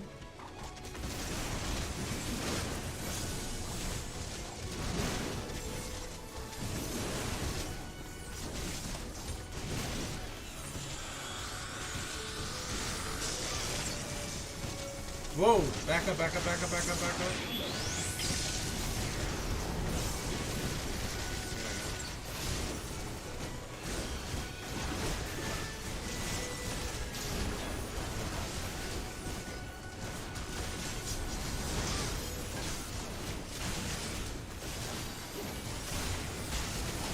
Yeah, it's a defensive cooldown.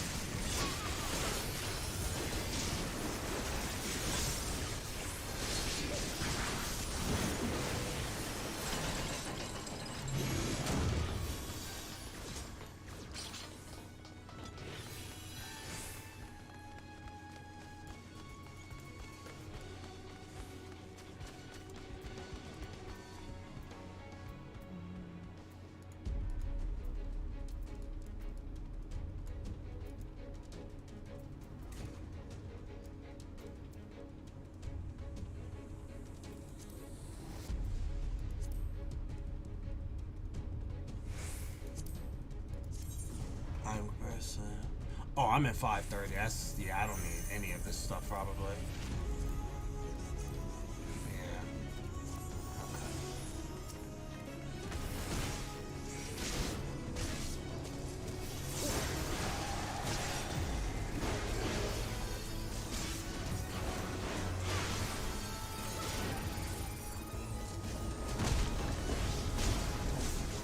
So Bestial Fury is AoE.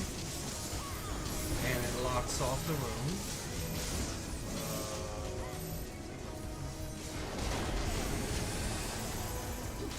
There we go, double shield for the win.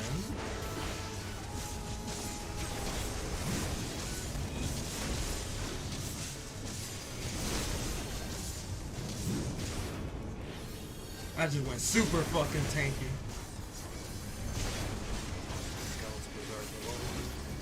Bestial Fury is AoE.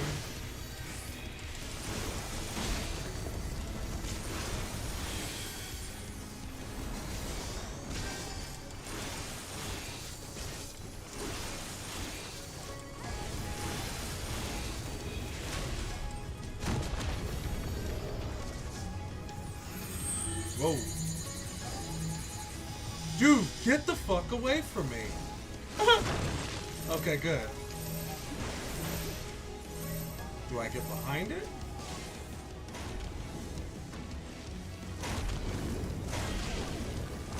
Ah.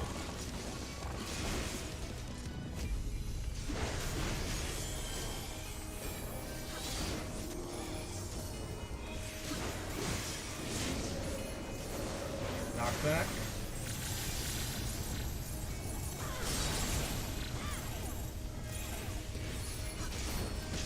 Gotcha, stay by the hole.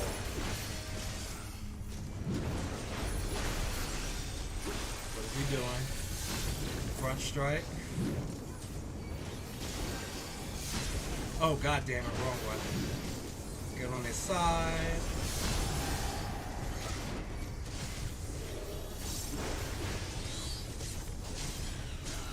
Wild Rage. Ooh, shit. Get out, get out, get out, get out. Okay, good. The knockback? Okay, good. A little bit berserk. A bit berserk.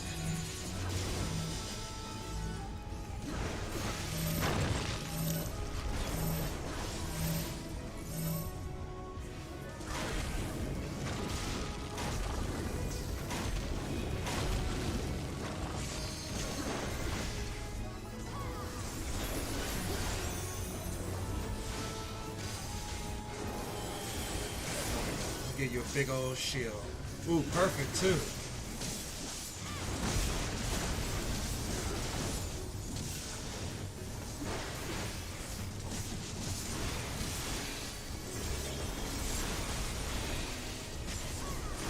Bestial Fury again. On the AoE for that.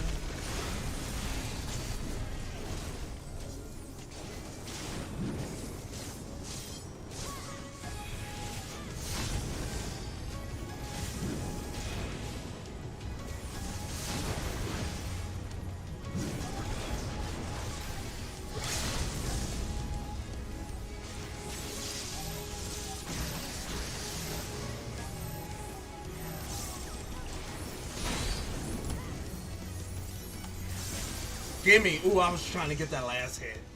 I was trying to get that last hit with my inner chaos. That was kind of dope. Shadowless coat of maiming. What does that look like? Oh, that's kind of fancy. That's kind of fancy.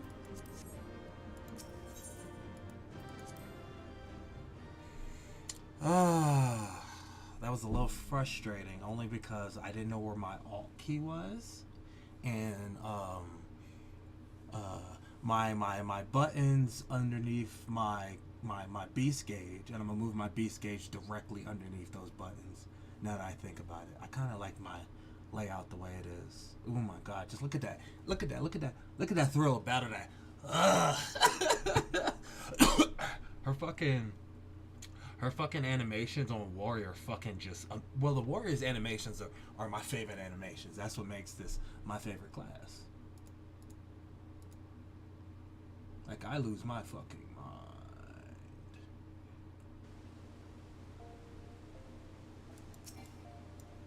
Okay, let me find out where my key bindings are now.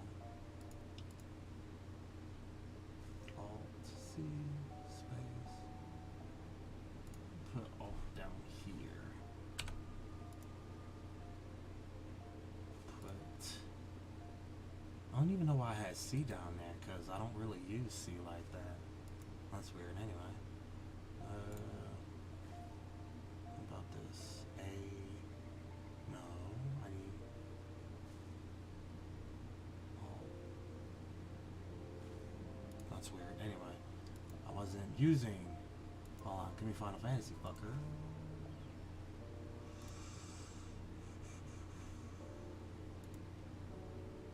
I only really use one key binding per setup per game.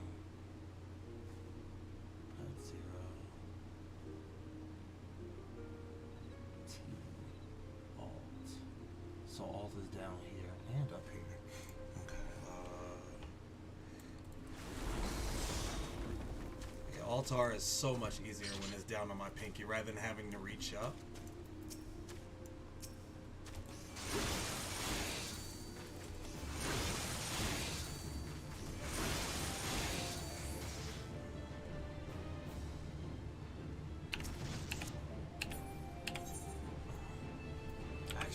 That's what I needed.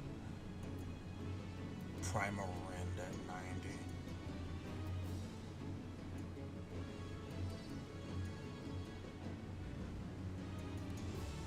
90. Nascent Flash. Raw Intuition got yeah. See, so Raw Intuition is now my single target, or like my low cooldown ability. Nascent Flash is for when I want to do that with somebody else. And then Bloodwetting is, I think, a single target too.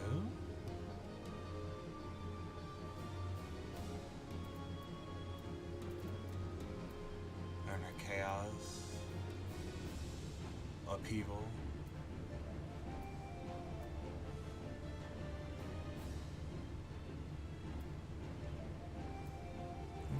6, 1, 2, 3,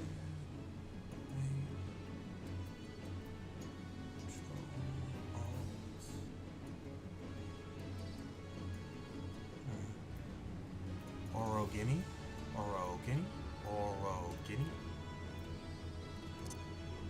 Anyway.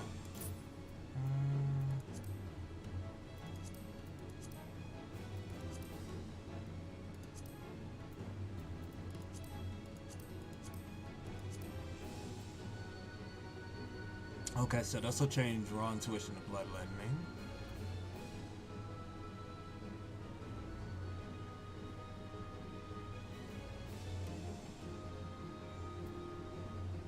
And it's a dot? Fuck yeah. A little bit more damage. And a third charge. That's cool. Enhance, shake it off. And it's got a heal on it too? What? I like it.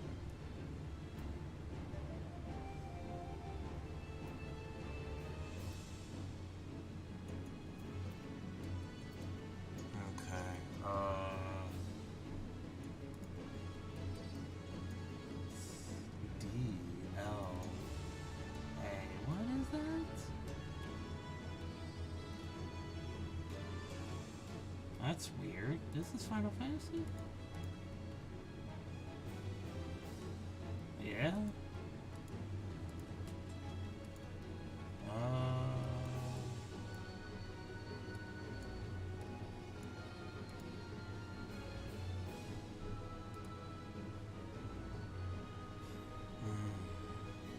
What do I want my...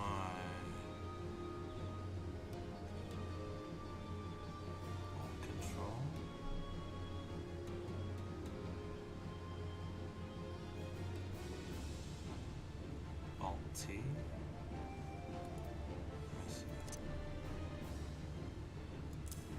I'll shift 4.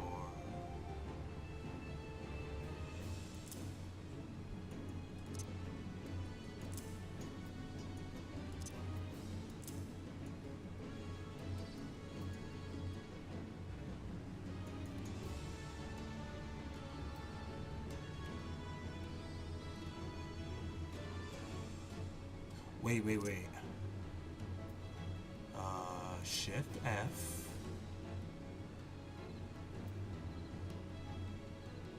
Shift F. Alt F. Because that's my pulling the trigger. Yeah, no. How about we do it this way? Shift F. Because that's like 25 seconds.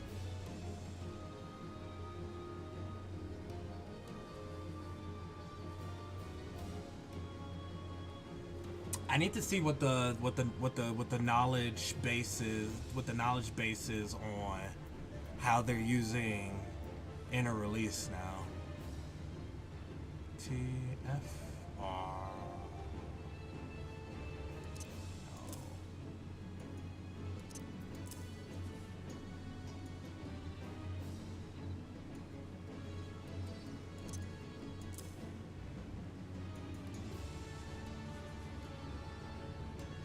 Yeah, we can do that.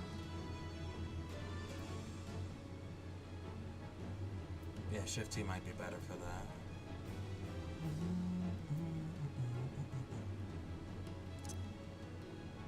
Okay, like, I don't even know what my key bindings are, so let's go to that. Okay,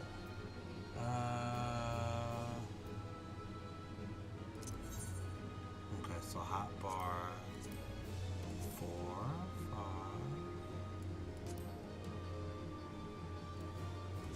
2.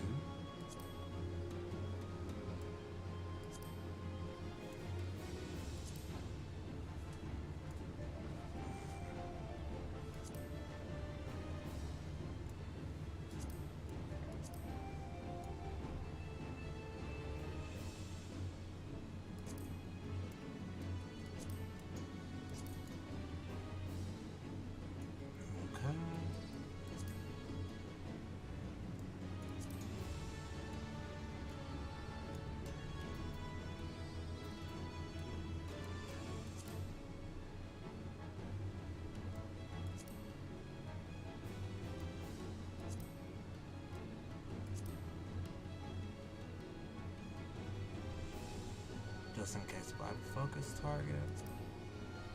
Duty list. Give me notices that needs to go here.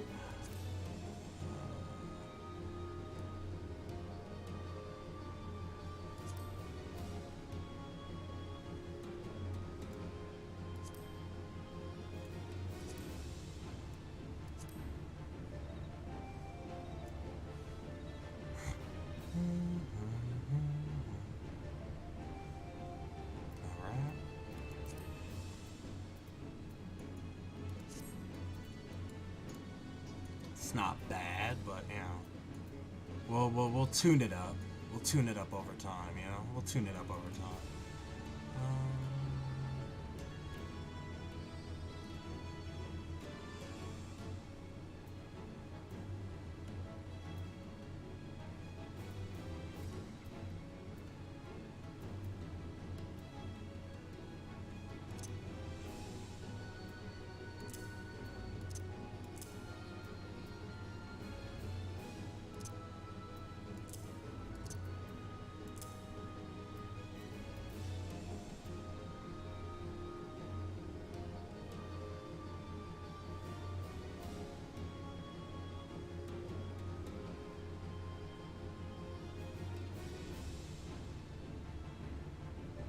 Or why don't do that?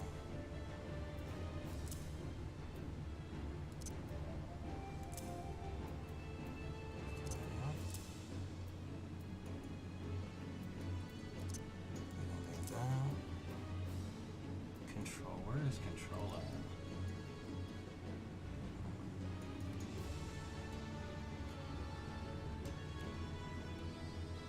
Okay. I'm sitting here looking at my keybind. It's like, are you fucking serious? My alt is way further away than my control is. Are you fucking serious? I guess I'm fucking serious then.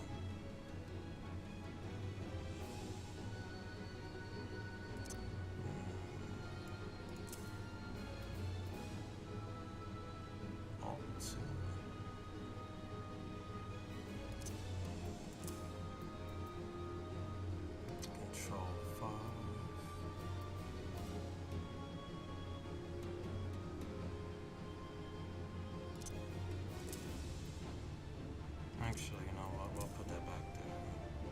Control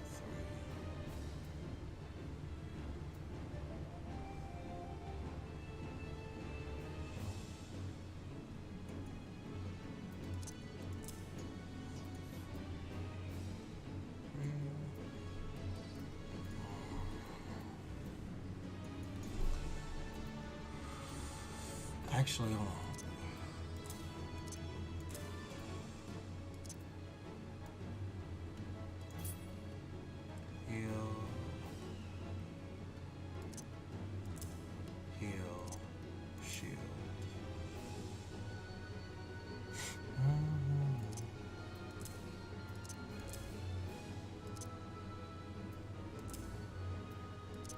Can actually get rid of that off the bar.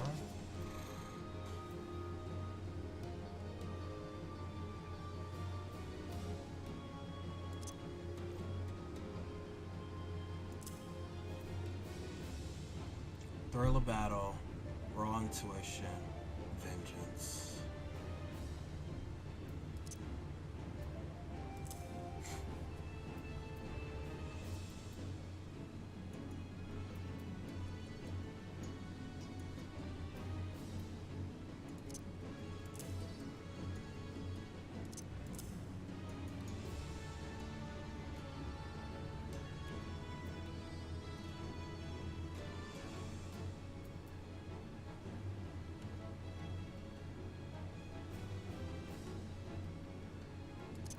Take that away because I don't know when I'm going to be using that. But put that up.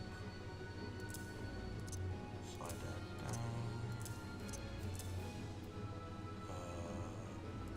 Arm's length could go further up, maybe?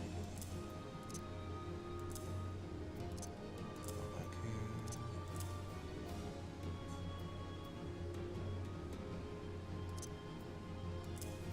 So back here.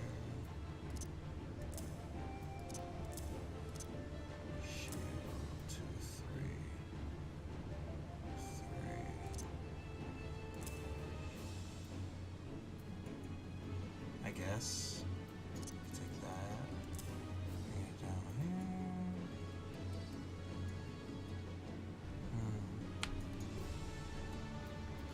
Take the aluminum off that. Let me see a flash right there. See, actually, that's perfect. That's perfect.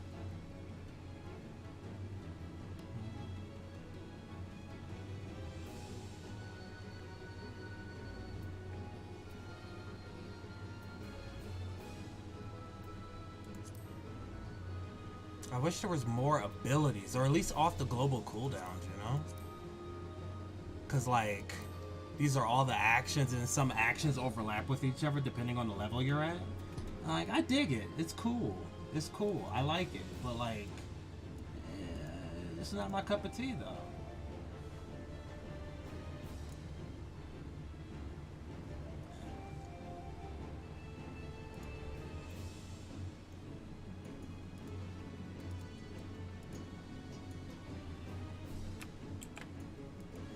That's for my stun. Get that on the flick of the wrist. Bottom is my charge. Infuriate. Instant flash.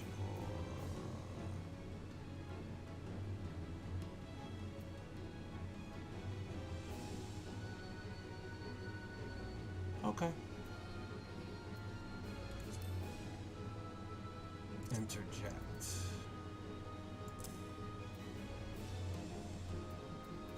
Okay. Just keep my main ability bar full. open to, you know, good stuff. Good stuff. Wrong one. Wrong one. Key bindings. There we go. I think we're on 4. Yes. No. 6, 8, 8. Okay, good.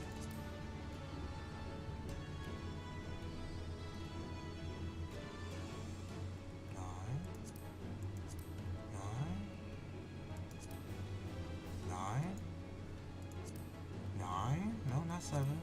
Okay, 7. That'll work. 9. Wait. 7. Yes. 8. 9. Yes.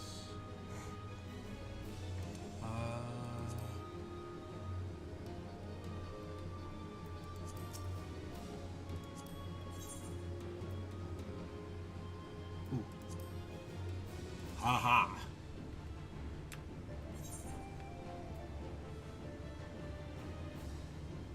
Yes. And then what do I want for home game?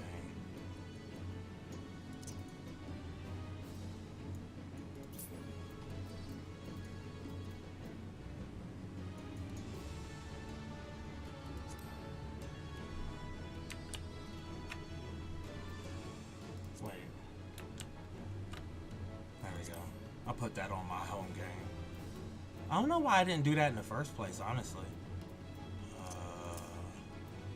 8, 3, 4, 6, 7 to stun if I can. 8. Wait, no, here. Might as well just do that. 8. Interject if I can. 8.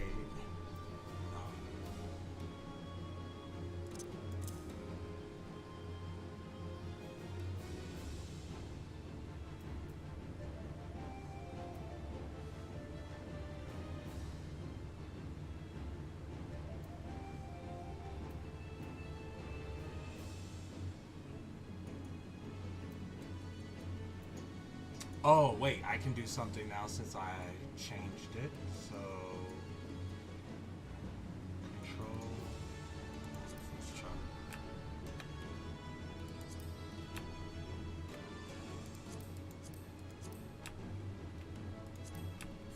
Wait, no.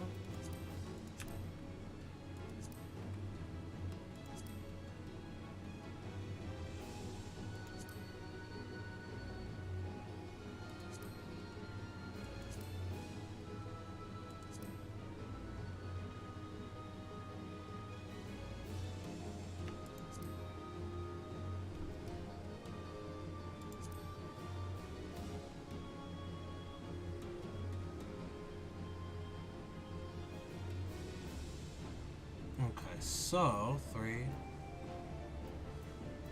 Shift 1. Nope.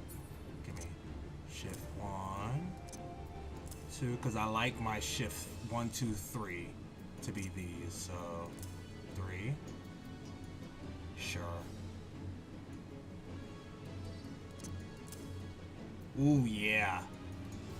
Absolutely. Abso-fucking-lutely. Okay. 1, 2, 3. 5. We'll go 4, 6.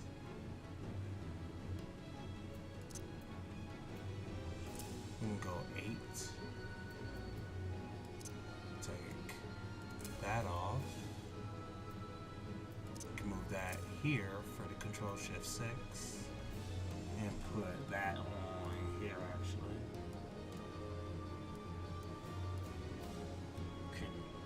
Control shift 6. 6. Okay, fine. Control shift 6. Oh wait, yes. Alt shift 6. Okay, fine. Fuck. Alt shift 6.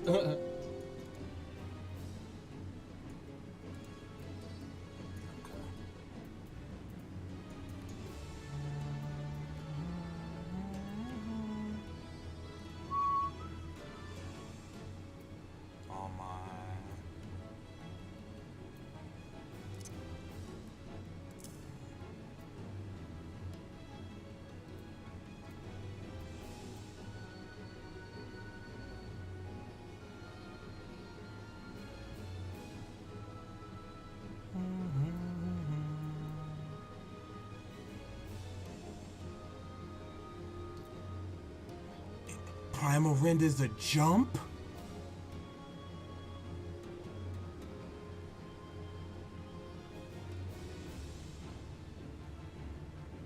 Primal Rend ready. Granted by inner release. Wait, what?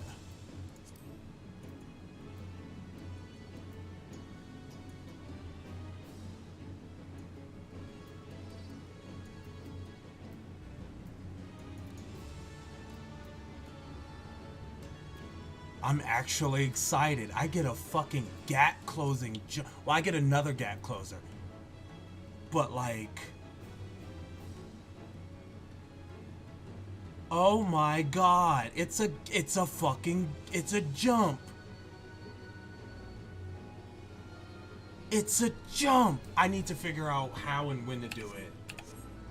Oh my god, it's so exciting.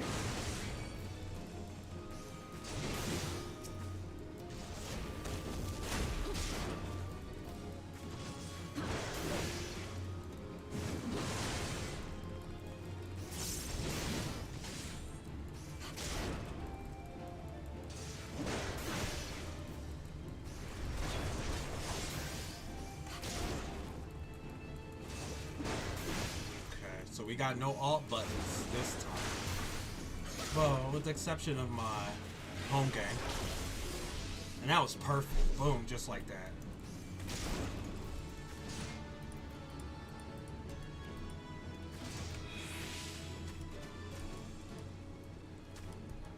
Wait. Alt shift 6, right? Yeah.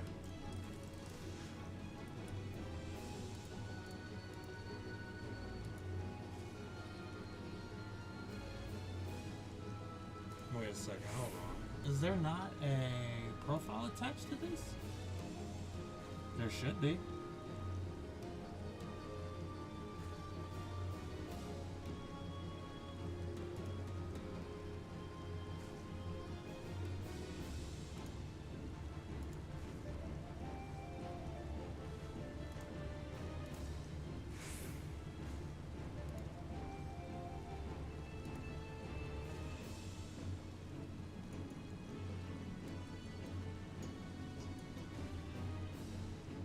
Do you ever give your games separate key binding setups? It's interesting, yeah. Because like right now it doesn't have anything selected, even though the game is. It's weird.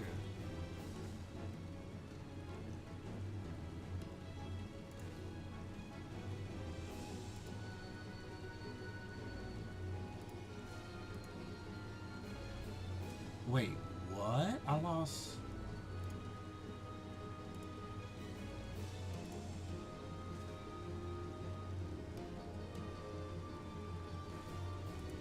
Don't tell me I lost it. Did I really?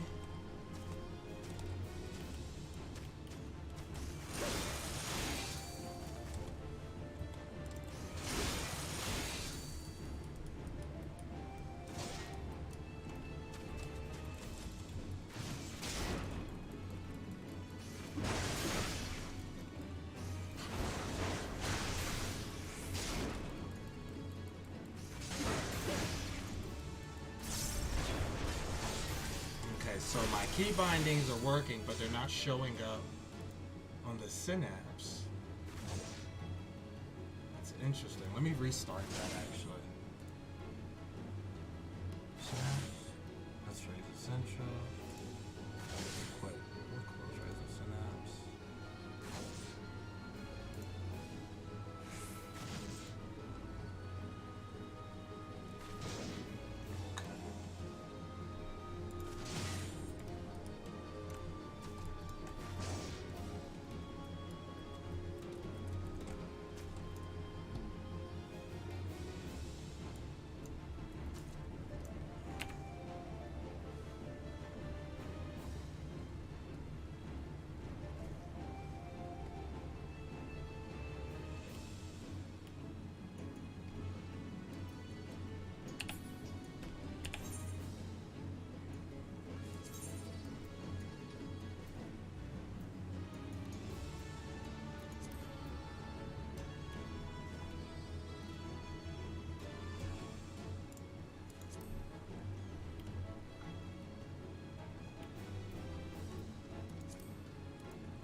Hold on, there's a way for me to get what I want.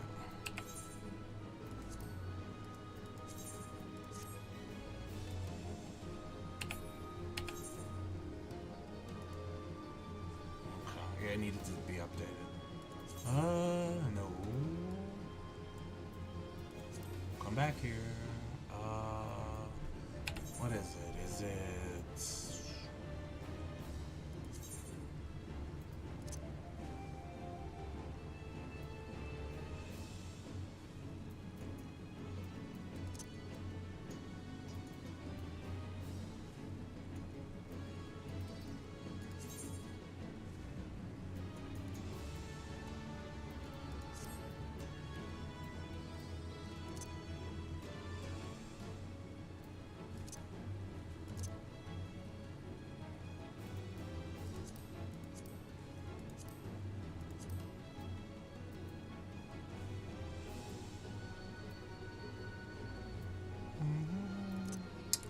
Okay, that's weird.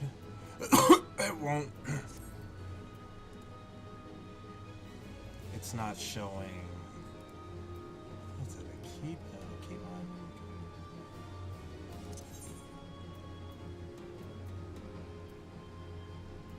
Nice. Ah, okay.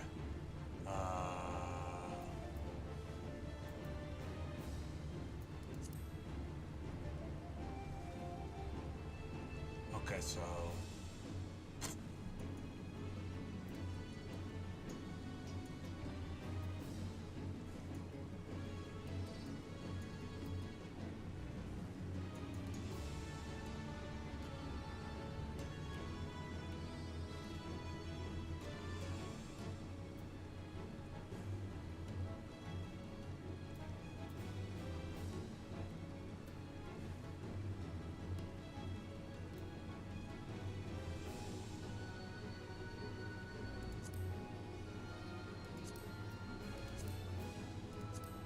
actually, came out, came in, not a sign, not a sign.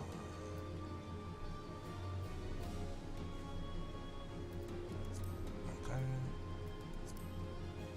So, I can't put,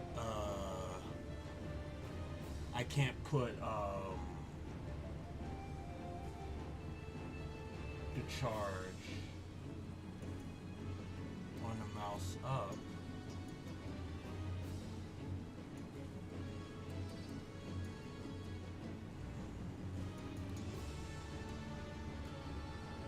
I don't know.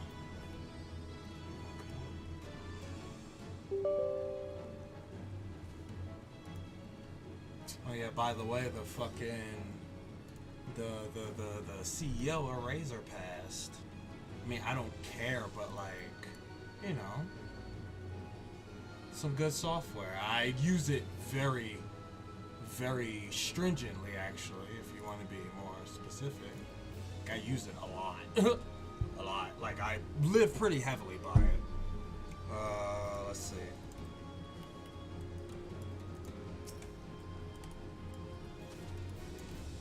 Okay, yep. We gotta wait for it to fire up. Cause the fucking game, like my key bindings are very specific in this game.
I lost all my key bindings? No, say it ain't so. I did. Nope, we got Elden Ring. We kept Elden Ring. Kept Dead by Daylight. We kept Shitty League. Wait.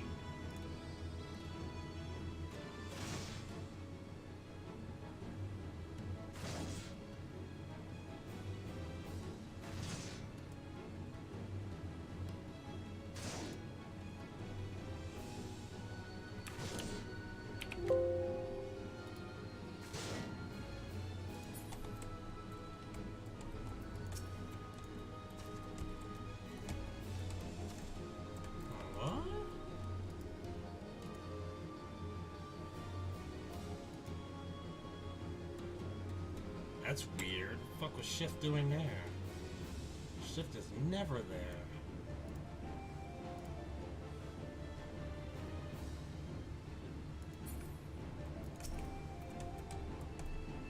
What the hell is going on?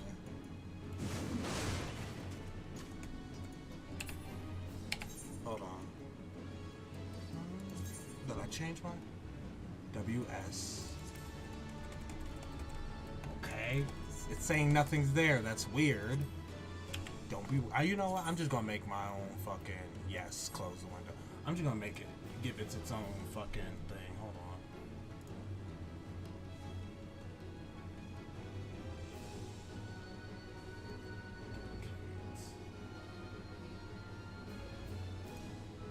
Let me.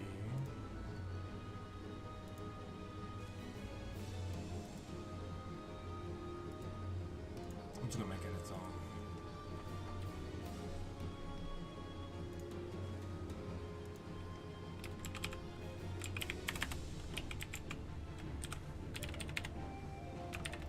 There we go.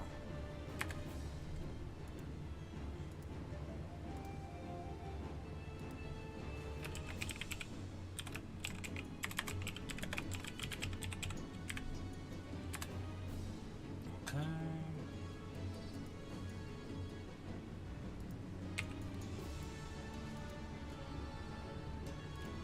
I could probably use WSDF, but like I really don't want to.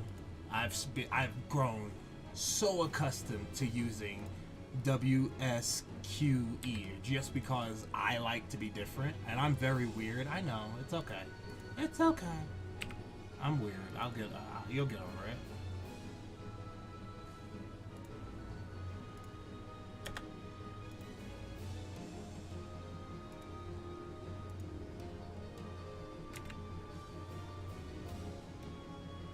Actually, no, we'll go alt this time. Control on the outside.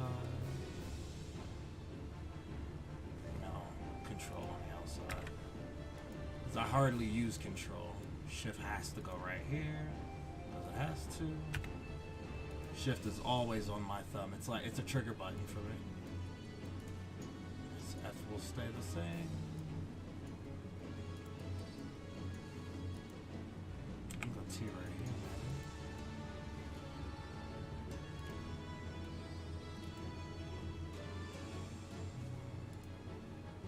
Disable that one. We're going to disable this one for now. Go R here.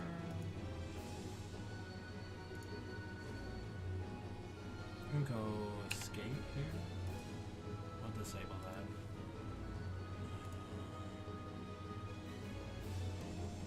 Disable that too. Disable that too. Disable that.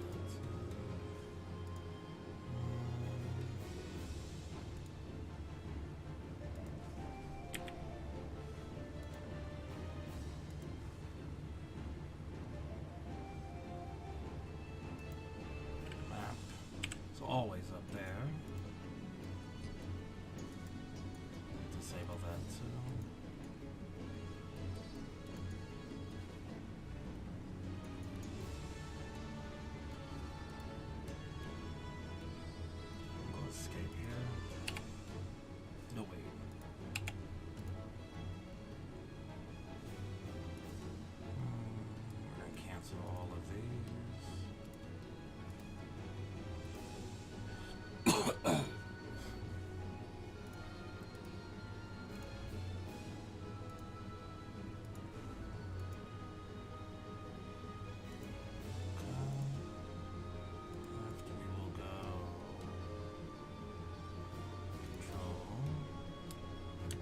6.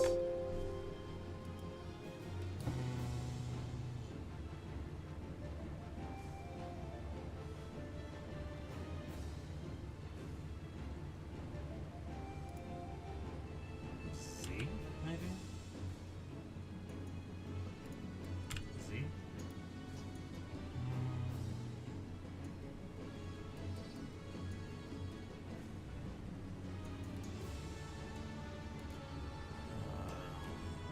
Back for the mount, which is Alt space Shift, Alt space, Alt space, Alt space, Alt space. There we go.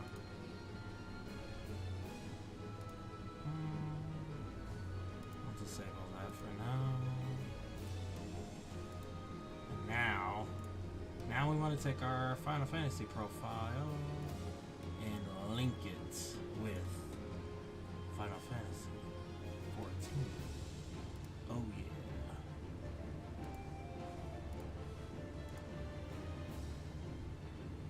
Oh, I gotta take it off of a link probably.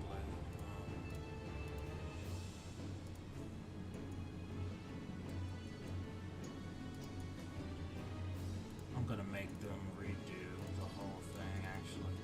Just delete that. Yes. Shooters, we'll take that.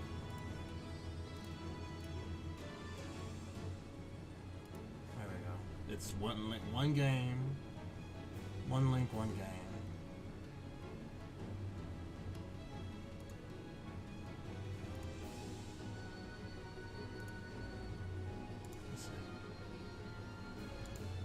There we go. There we go. Okay. Okay.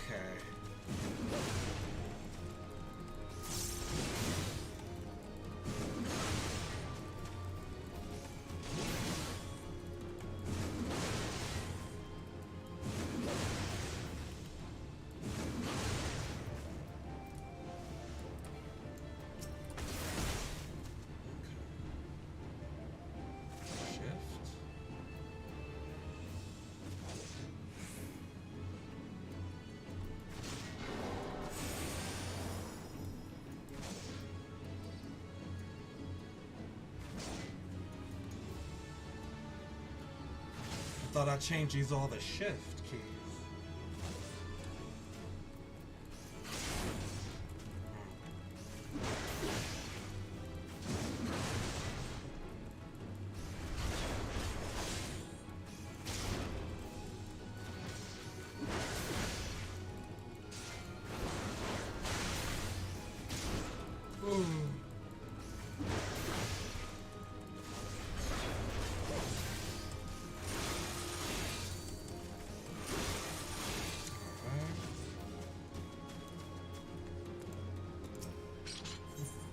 Basically crashing at my girlfriend's house. I'm basically crashing at my girlfriend's house. She, her and her guild own this fucking place, and I've got to finish grinding out, the Grand Company seals to get my rank up so I can buy an apartment.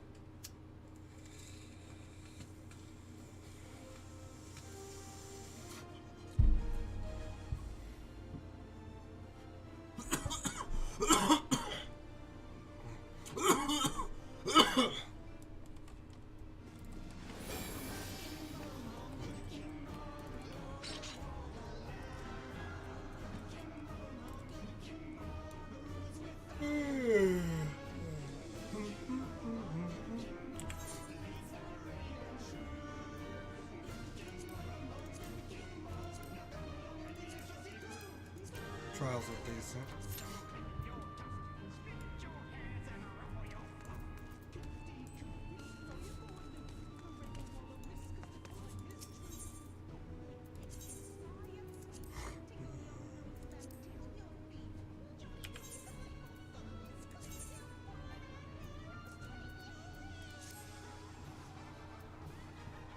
This is the because what I did was my main class is the healers. This is my main healers.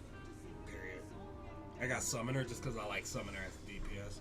I think I might pull a melee DPS too, but like I don't know what I want. I'm thinking about going monk, which would be the pugilist. That's the combined class. I've already got a magical range DPS. I would need a melee DPS. Is Reaper magic based? That's a good question. Because melee DPS is just melee DPS. But when you got ranged DPS, you talk about physical, and you got ranged. I can go. I like dancer, but like I mainly tank. I am a tank.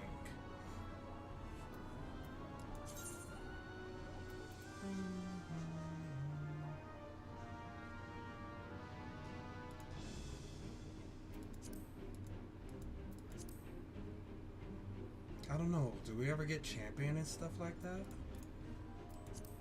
Because if I get champion, I'll start grinding that shit out. But like, I don't know if they do that, honestly.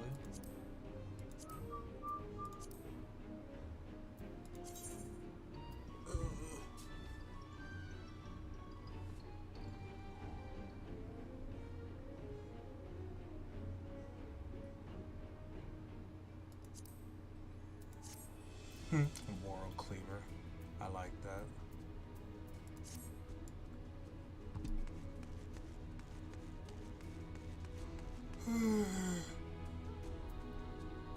Fucking trial queue ill.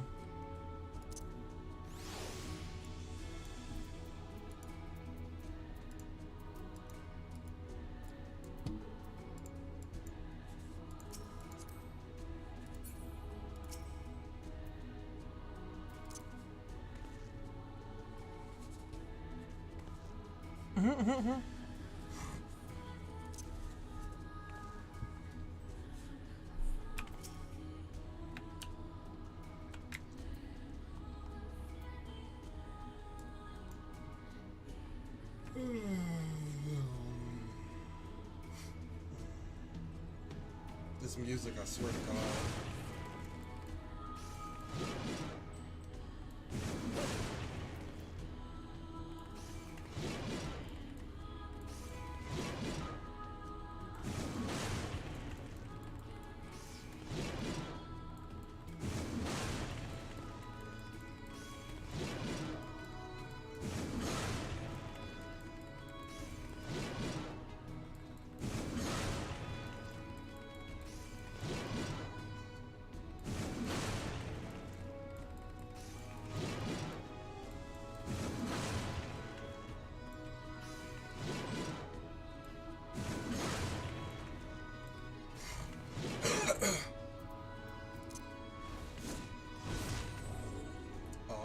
It's AoE now, no target.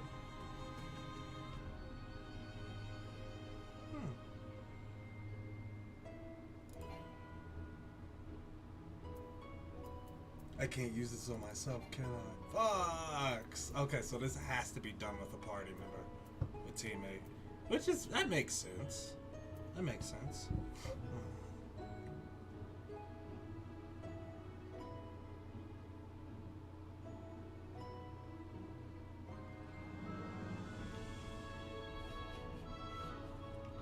6 seconds. And like the global cooldown is 3 seconds. That is so shitty.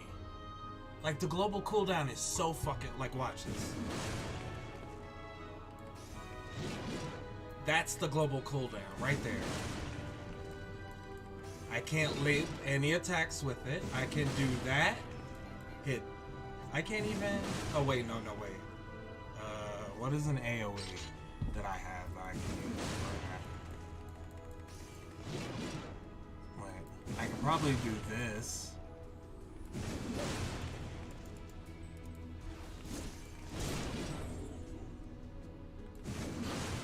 That's not an attack. Ooh, let's go back outside. Engage.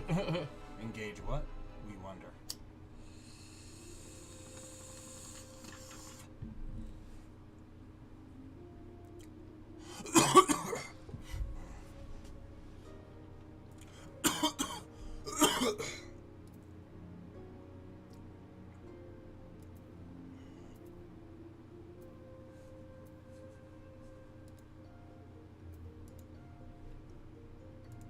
Let's see how far my renders are coming along.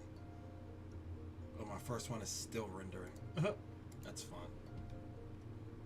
That's why the game is taking so long, because I'm trying to render and game at the same time.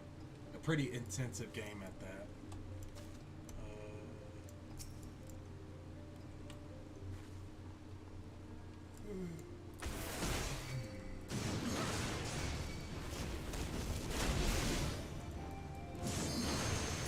Okay, so I can use one attack in between my global cooldown, in between that global cooldown.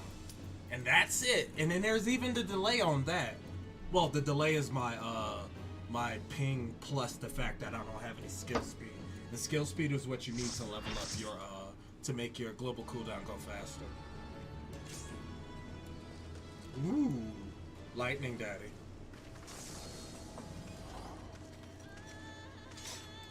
I'm not tanking it.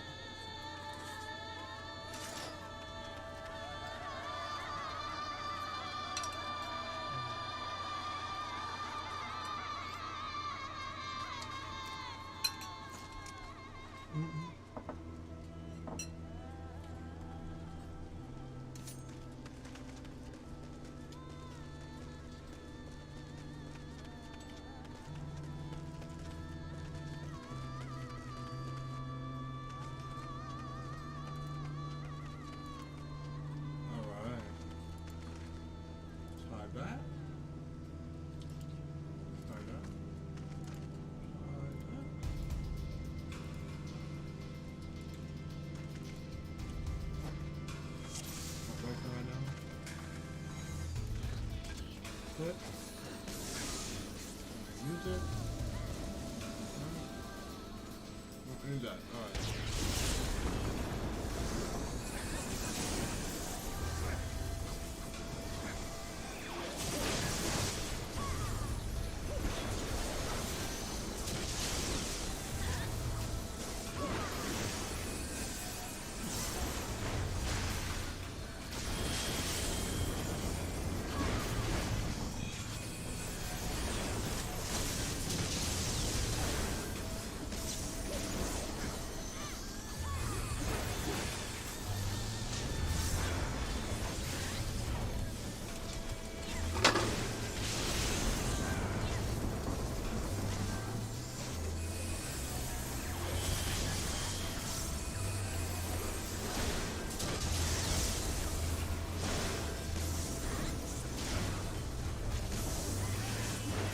It's gonna take me some time to get my feet back and like get the muscle memory. The muscle, the brain is a muscle.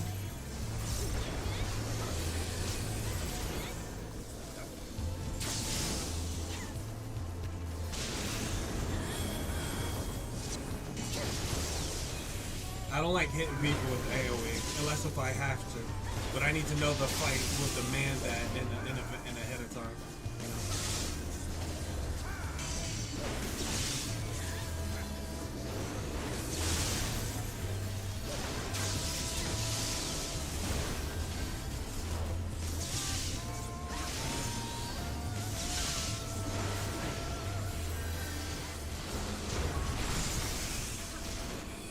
Judgment vote, so we don't have to something.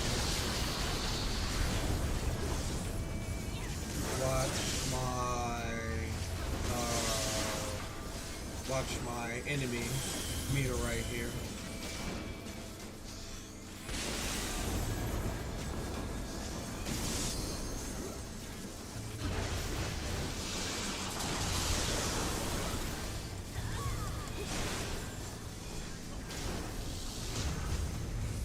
God, I miss fucking I miss, let's see if I can take damage. Well, that took a little bit, not much.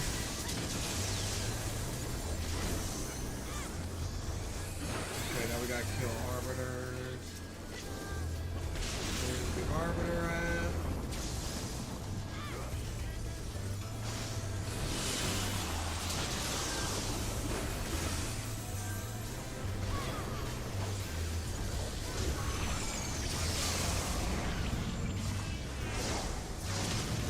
Second terror. Fuck! I can't berserk out of it either.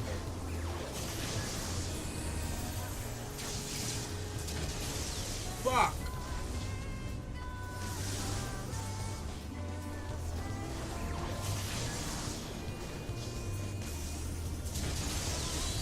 How did I get hit with that? What did I get hit with?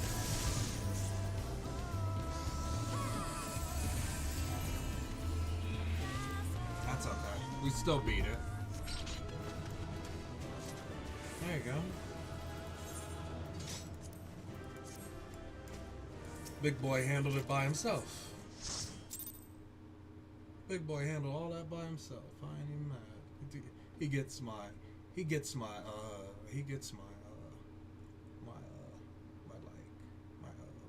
commendation. There we go. I'm looking at the playback screen and I like the way everything sits. Like if my avatar was 3D, it maybe would like play with the dragon while I'm talking. Like something like that maybe. Like that would be dope. Or like if I could get my character like smoking in 3D. Like that would be dope too. I got so many ideas. I just don't know what to do with them.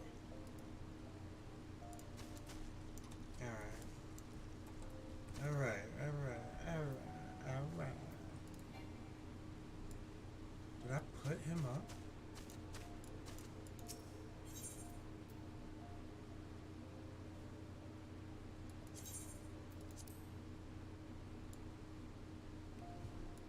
I gotta clean the stables too. Figure out where to get a magic broom from. He might as well sit while I'm offline because people can feed him.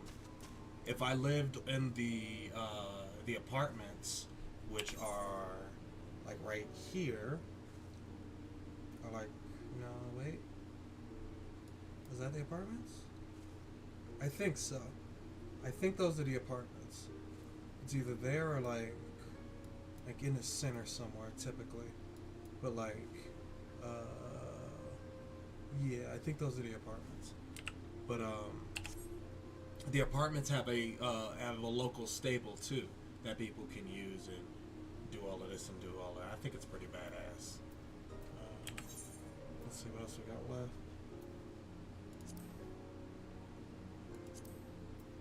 Main scenario, fuck yeah, let's get in there before they change.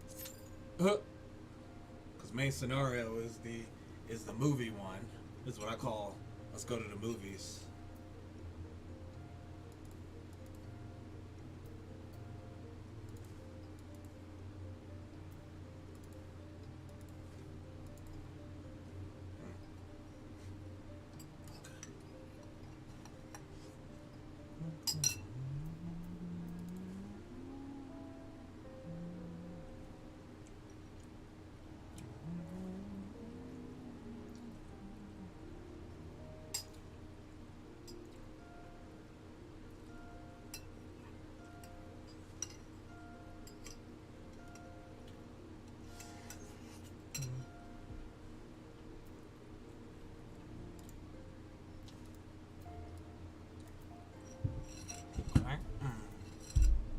Where is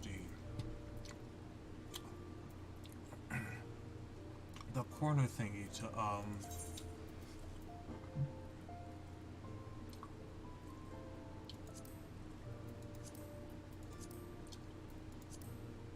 there we go. There we go.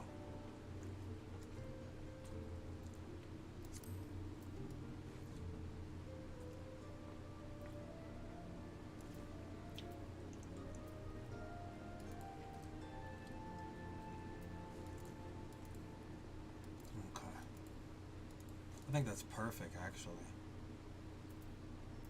Move that down just a little bit more. That's perfect, actually. Let me lock the window.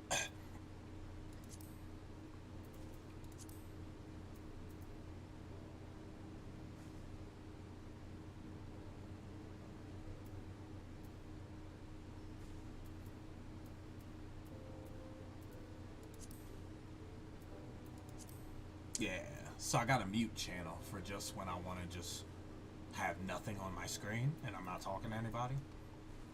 I like that mute channel.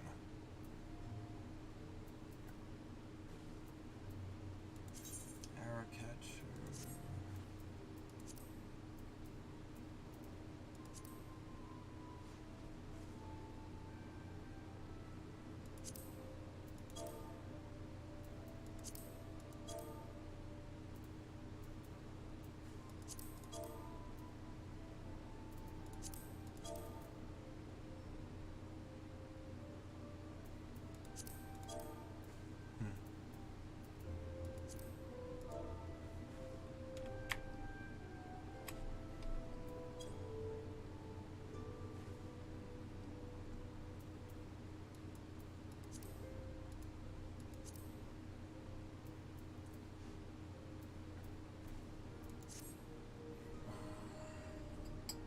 It's a nice little layout.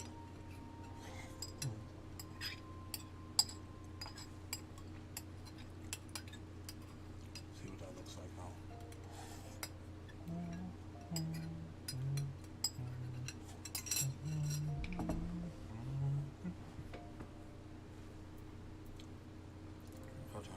admin and HUD elements.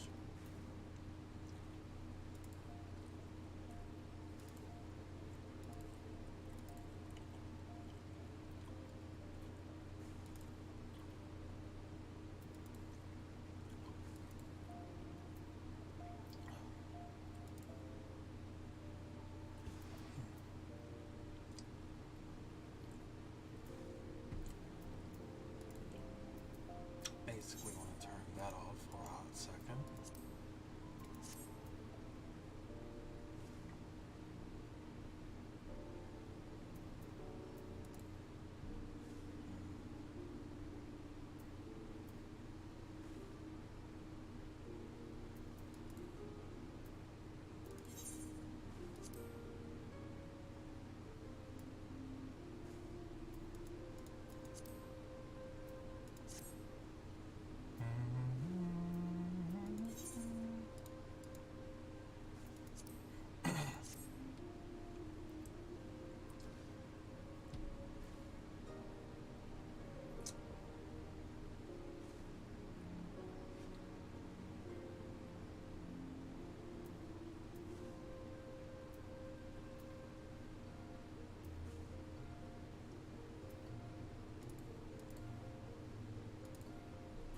Let's see what that looks like. Aw, my baby's awake. It changed! You bitch. You bitch. It changed.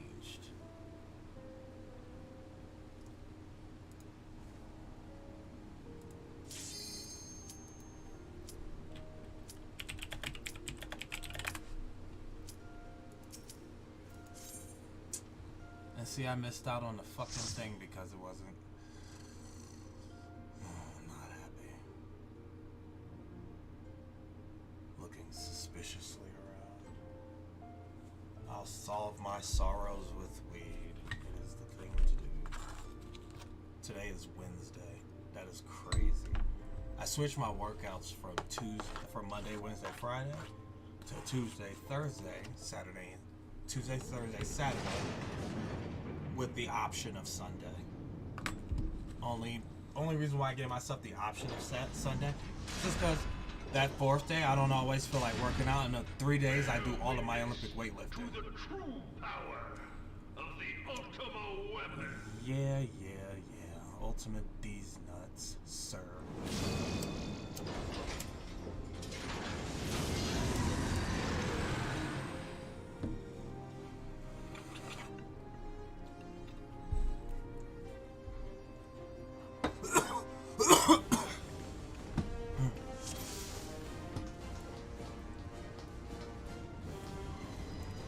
Okay,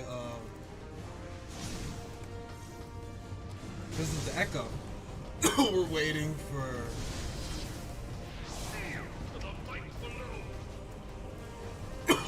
Wait. Got it.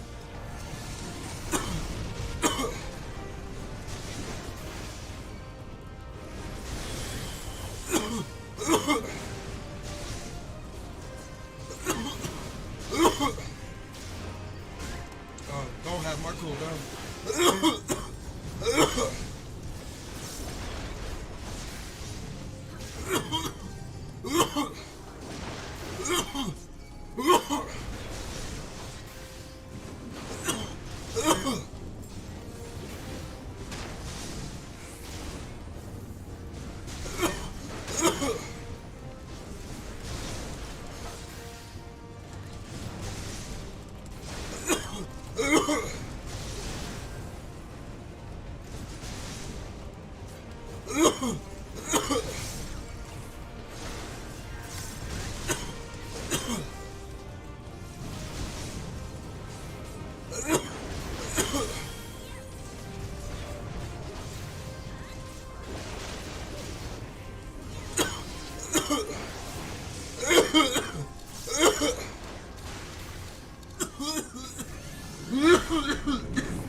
Uh-oh. We're gonna die.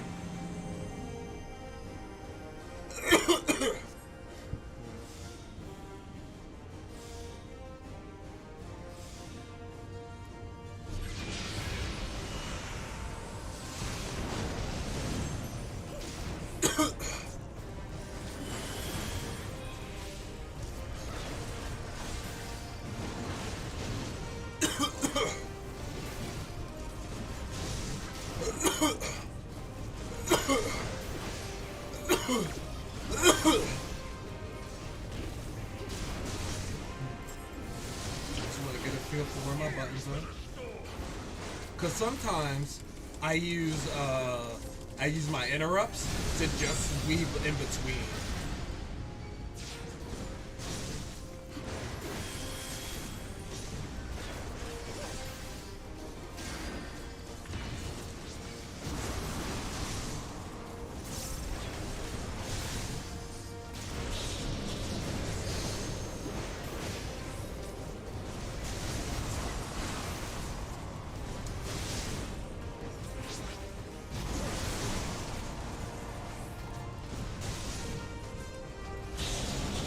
Get the fuck out of here.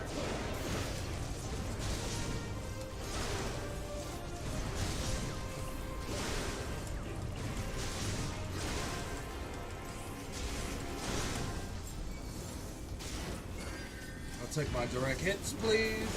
Thank you. Let's pop a cooldown for that.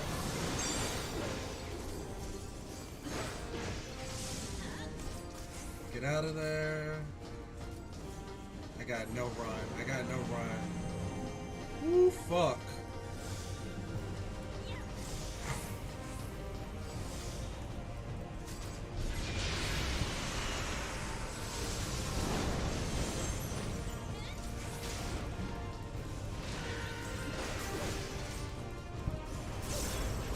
Alright, we got one more blessing left in us. Oh no, he's got one more. He's got one more summon left.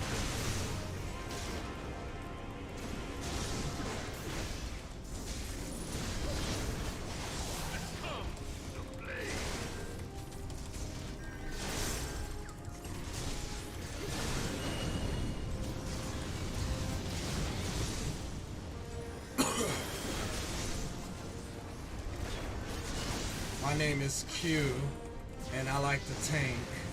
Nice to meet you. Ain't no thing. Ain't no thing. I like to tank. It's what I do.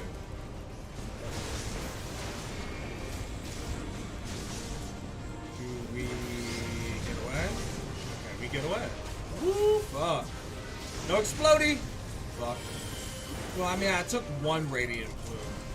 That's better than two.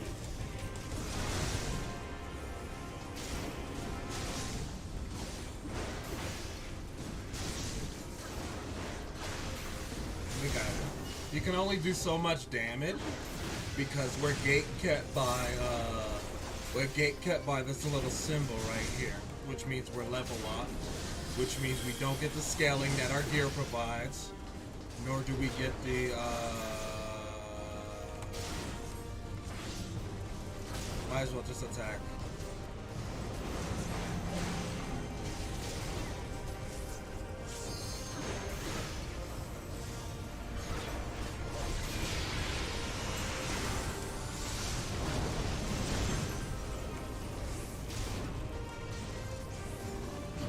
So he's got no more icons left on him. Let's get another pot of, let's get another head of steam going. There we go. Oh, I guess not.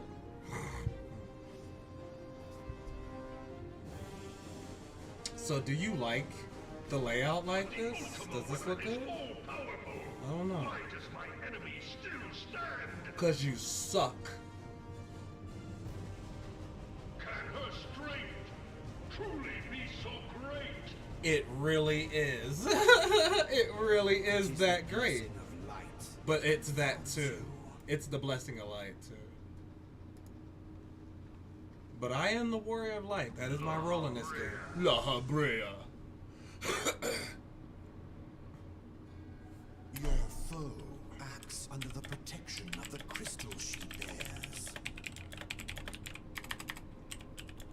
So, this is what empowers her. Beyond mortal limits. If you are to prevail, the hammer of darkness must needs be brought to bear upon the shield of light. And so it shall. For the Ultima weapon is host to a power of which you are as yet ignorant. Speak plainly, Ascian. The heart of Sabik. It is the weapon's core, an enigma whose surface even the vaunted scholars of ancient Alec failed to scratch. The magic within has lain dormant for eons.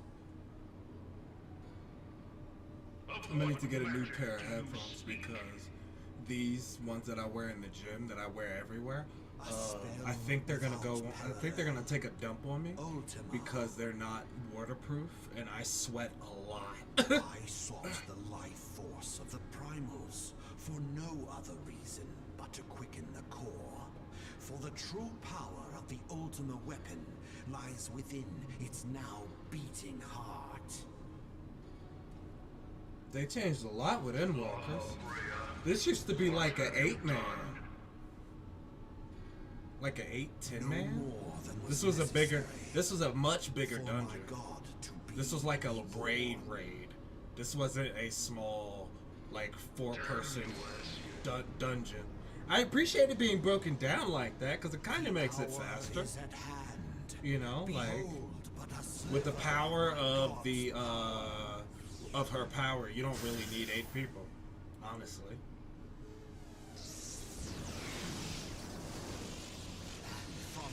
But some of them should be the. I'll check it out after we're out of here. The world shall tremble. Unleash Ultima.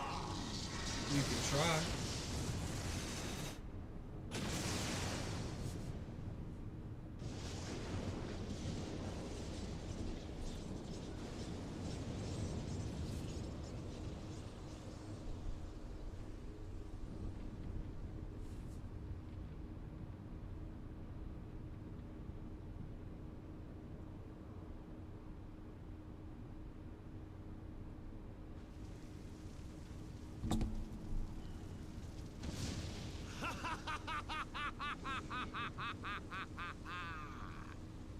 You missed. This was not my intention. You still missed. Oh, Heidelin, it seems the task of keeping your champion alive has exhausted what strength you had left. Van Belsar, Your enemy's shield is broken. The rest I leave to you. And he still get his ass whooped. We will speak later. But first, I must deal with you.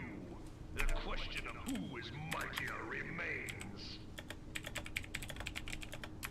Come, adventurer. Let us find the answer together. Come here, bitch. It's me and you. It's me and you. It's fucking me and you. Let's do this. Let's do this.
You can't kill me.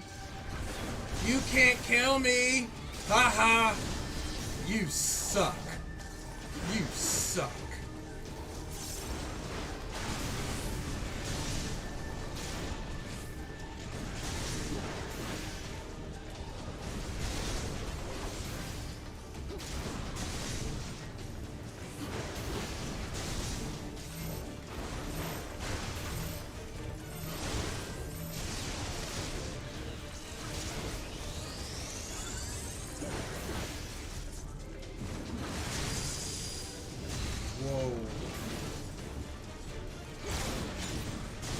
We got a red mage. Can you bring him?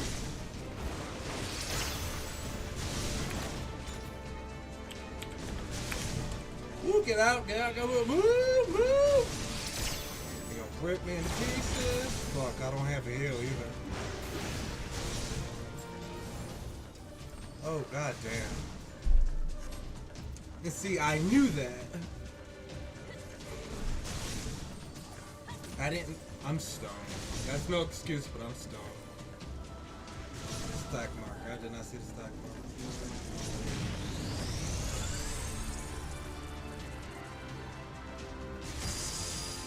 Fair. I was not expecting this to be a 4-man though, honestly. Alright, let's get it.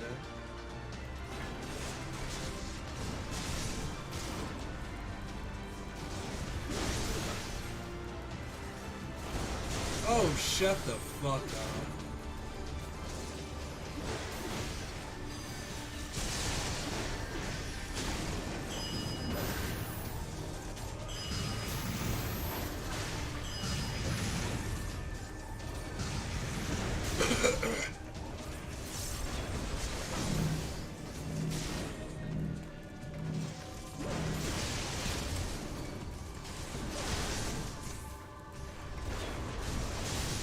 Like to hold my Storm's Path in my pocket.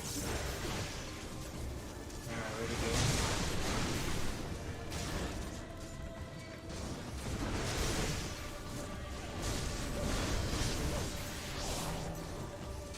do? Derek, boom, and what? AoE?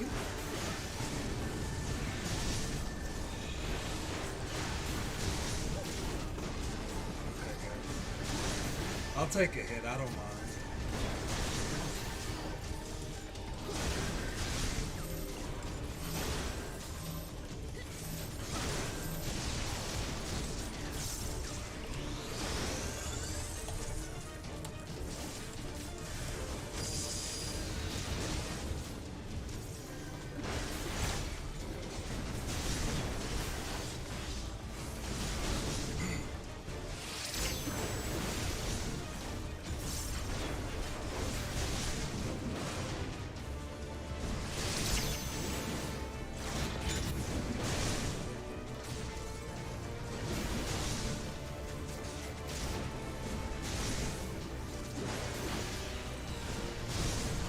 you. I got you. I'm loose now, baby. I'm fucking loose now. All right, so we gotta get in the middle. Here. Thank you, babies. Now get behind them, door to the side. Come on.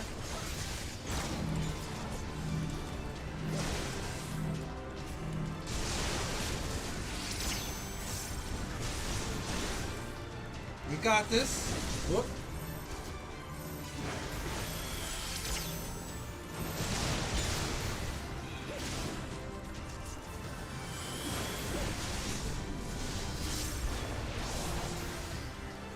Tank purge. Let's debuff him for that.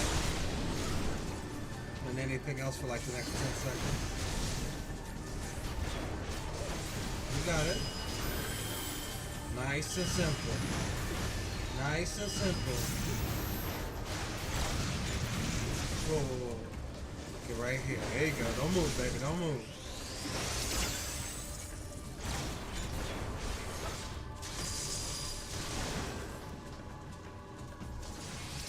Hit. Now get right back in the middle. Get right back in the middle. Get right back in the middle. There you go. You gotta get in the middle. You gotta get in the middle. You gotta get in the middle. Come on. Keep up, baby. I got him. I got him. I got him. Get it. Don't stack. Move. You do not stack. Not on tank purge. Tank purge is mine. I'm supposed to cool down through that shit. Get right in the middle. Get right in the middle.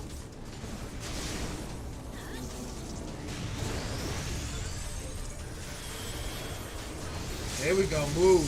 There you go. Get it. Get it. Get it. Get it. Get it. Get it. Get it, bitch. Let's go. 3. I love that shit. It's not as fun as the traditional tank purges broom wide AoE. Here. Take that. Hopefully he'll hit a little less hard. Ooh, he's gonna hit us with ultimate. We don't have enough left for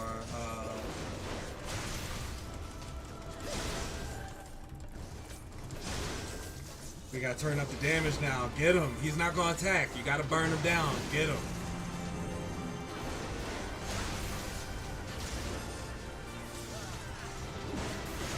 There we go. We're gonna take that ultimate shot, aren't we?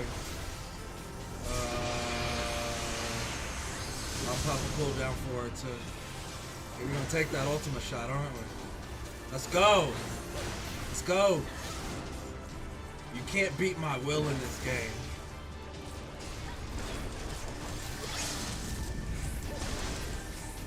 Boom, there we go.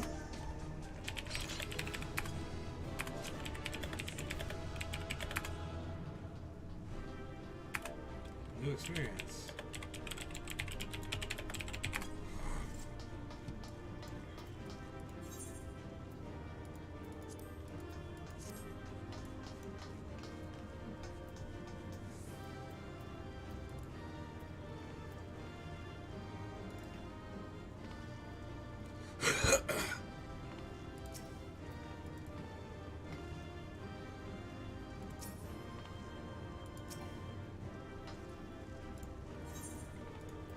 And see, like,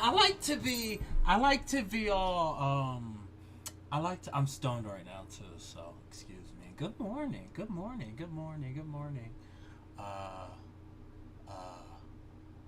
What was I saying? I like to be courteous in this game too.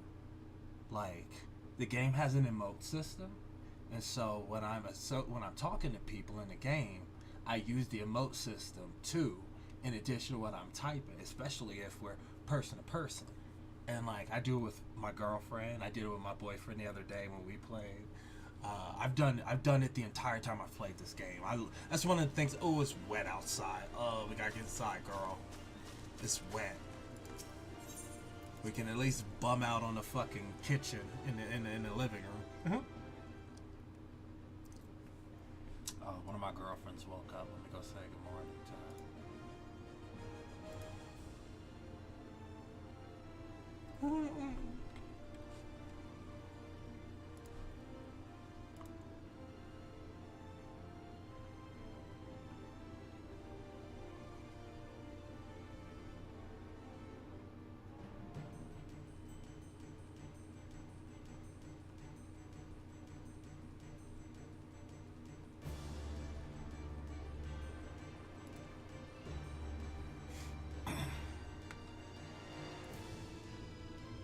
That was a nice little, like, I'm looking back at the fight. Like, that was kind of dope, wasn't it? Okay, so main scenario.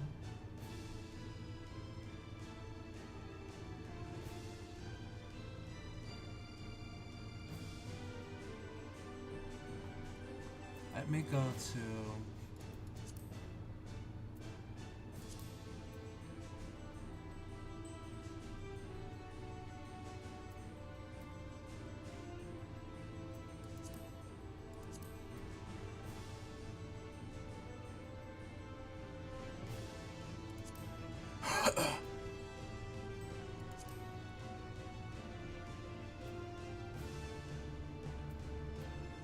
For the roulette, it must have just changed on its own.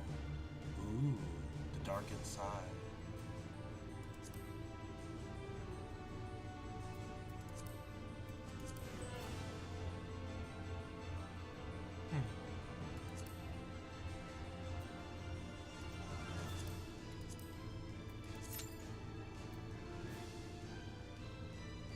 Actually, you know what?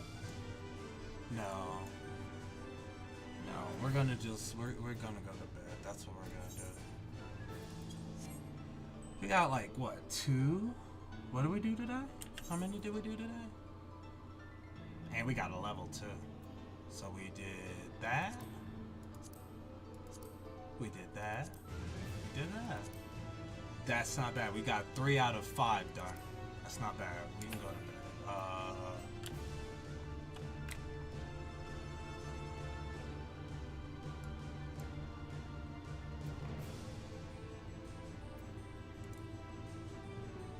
I'm sorry. I know. She doesn't want to go. She doesn't want to go.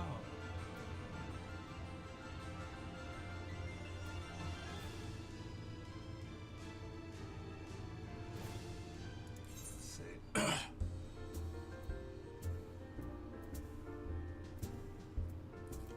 we have a tired one? Sulk. We can put that in favorites.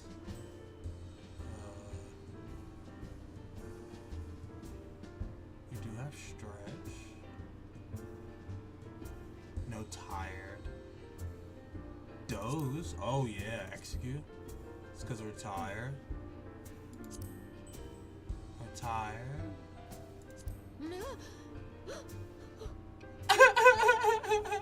That's so cute. She's so dramatic with a big ass axe. And this is our battle dance.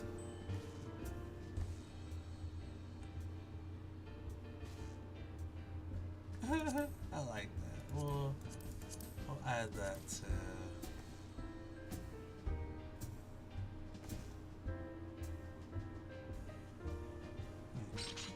Say goodbye. You have a good night, okay?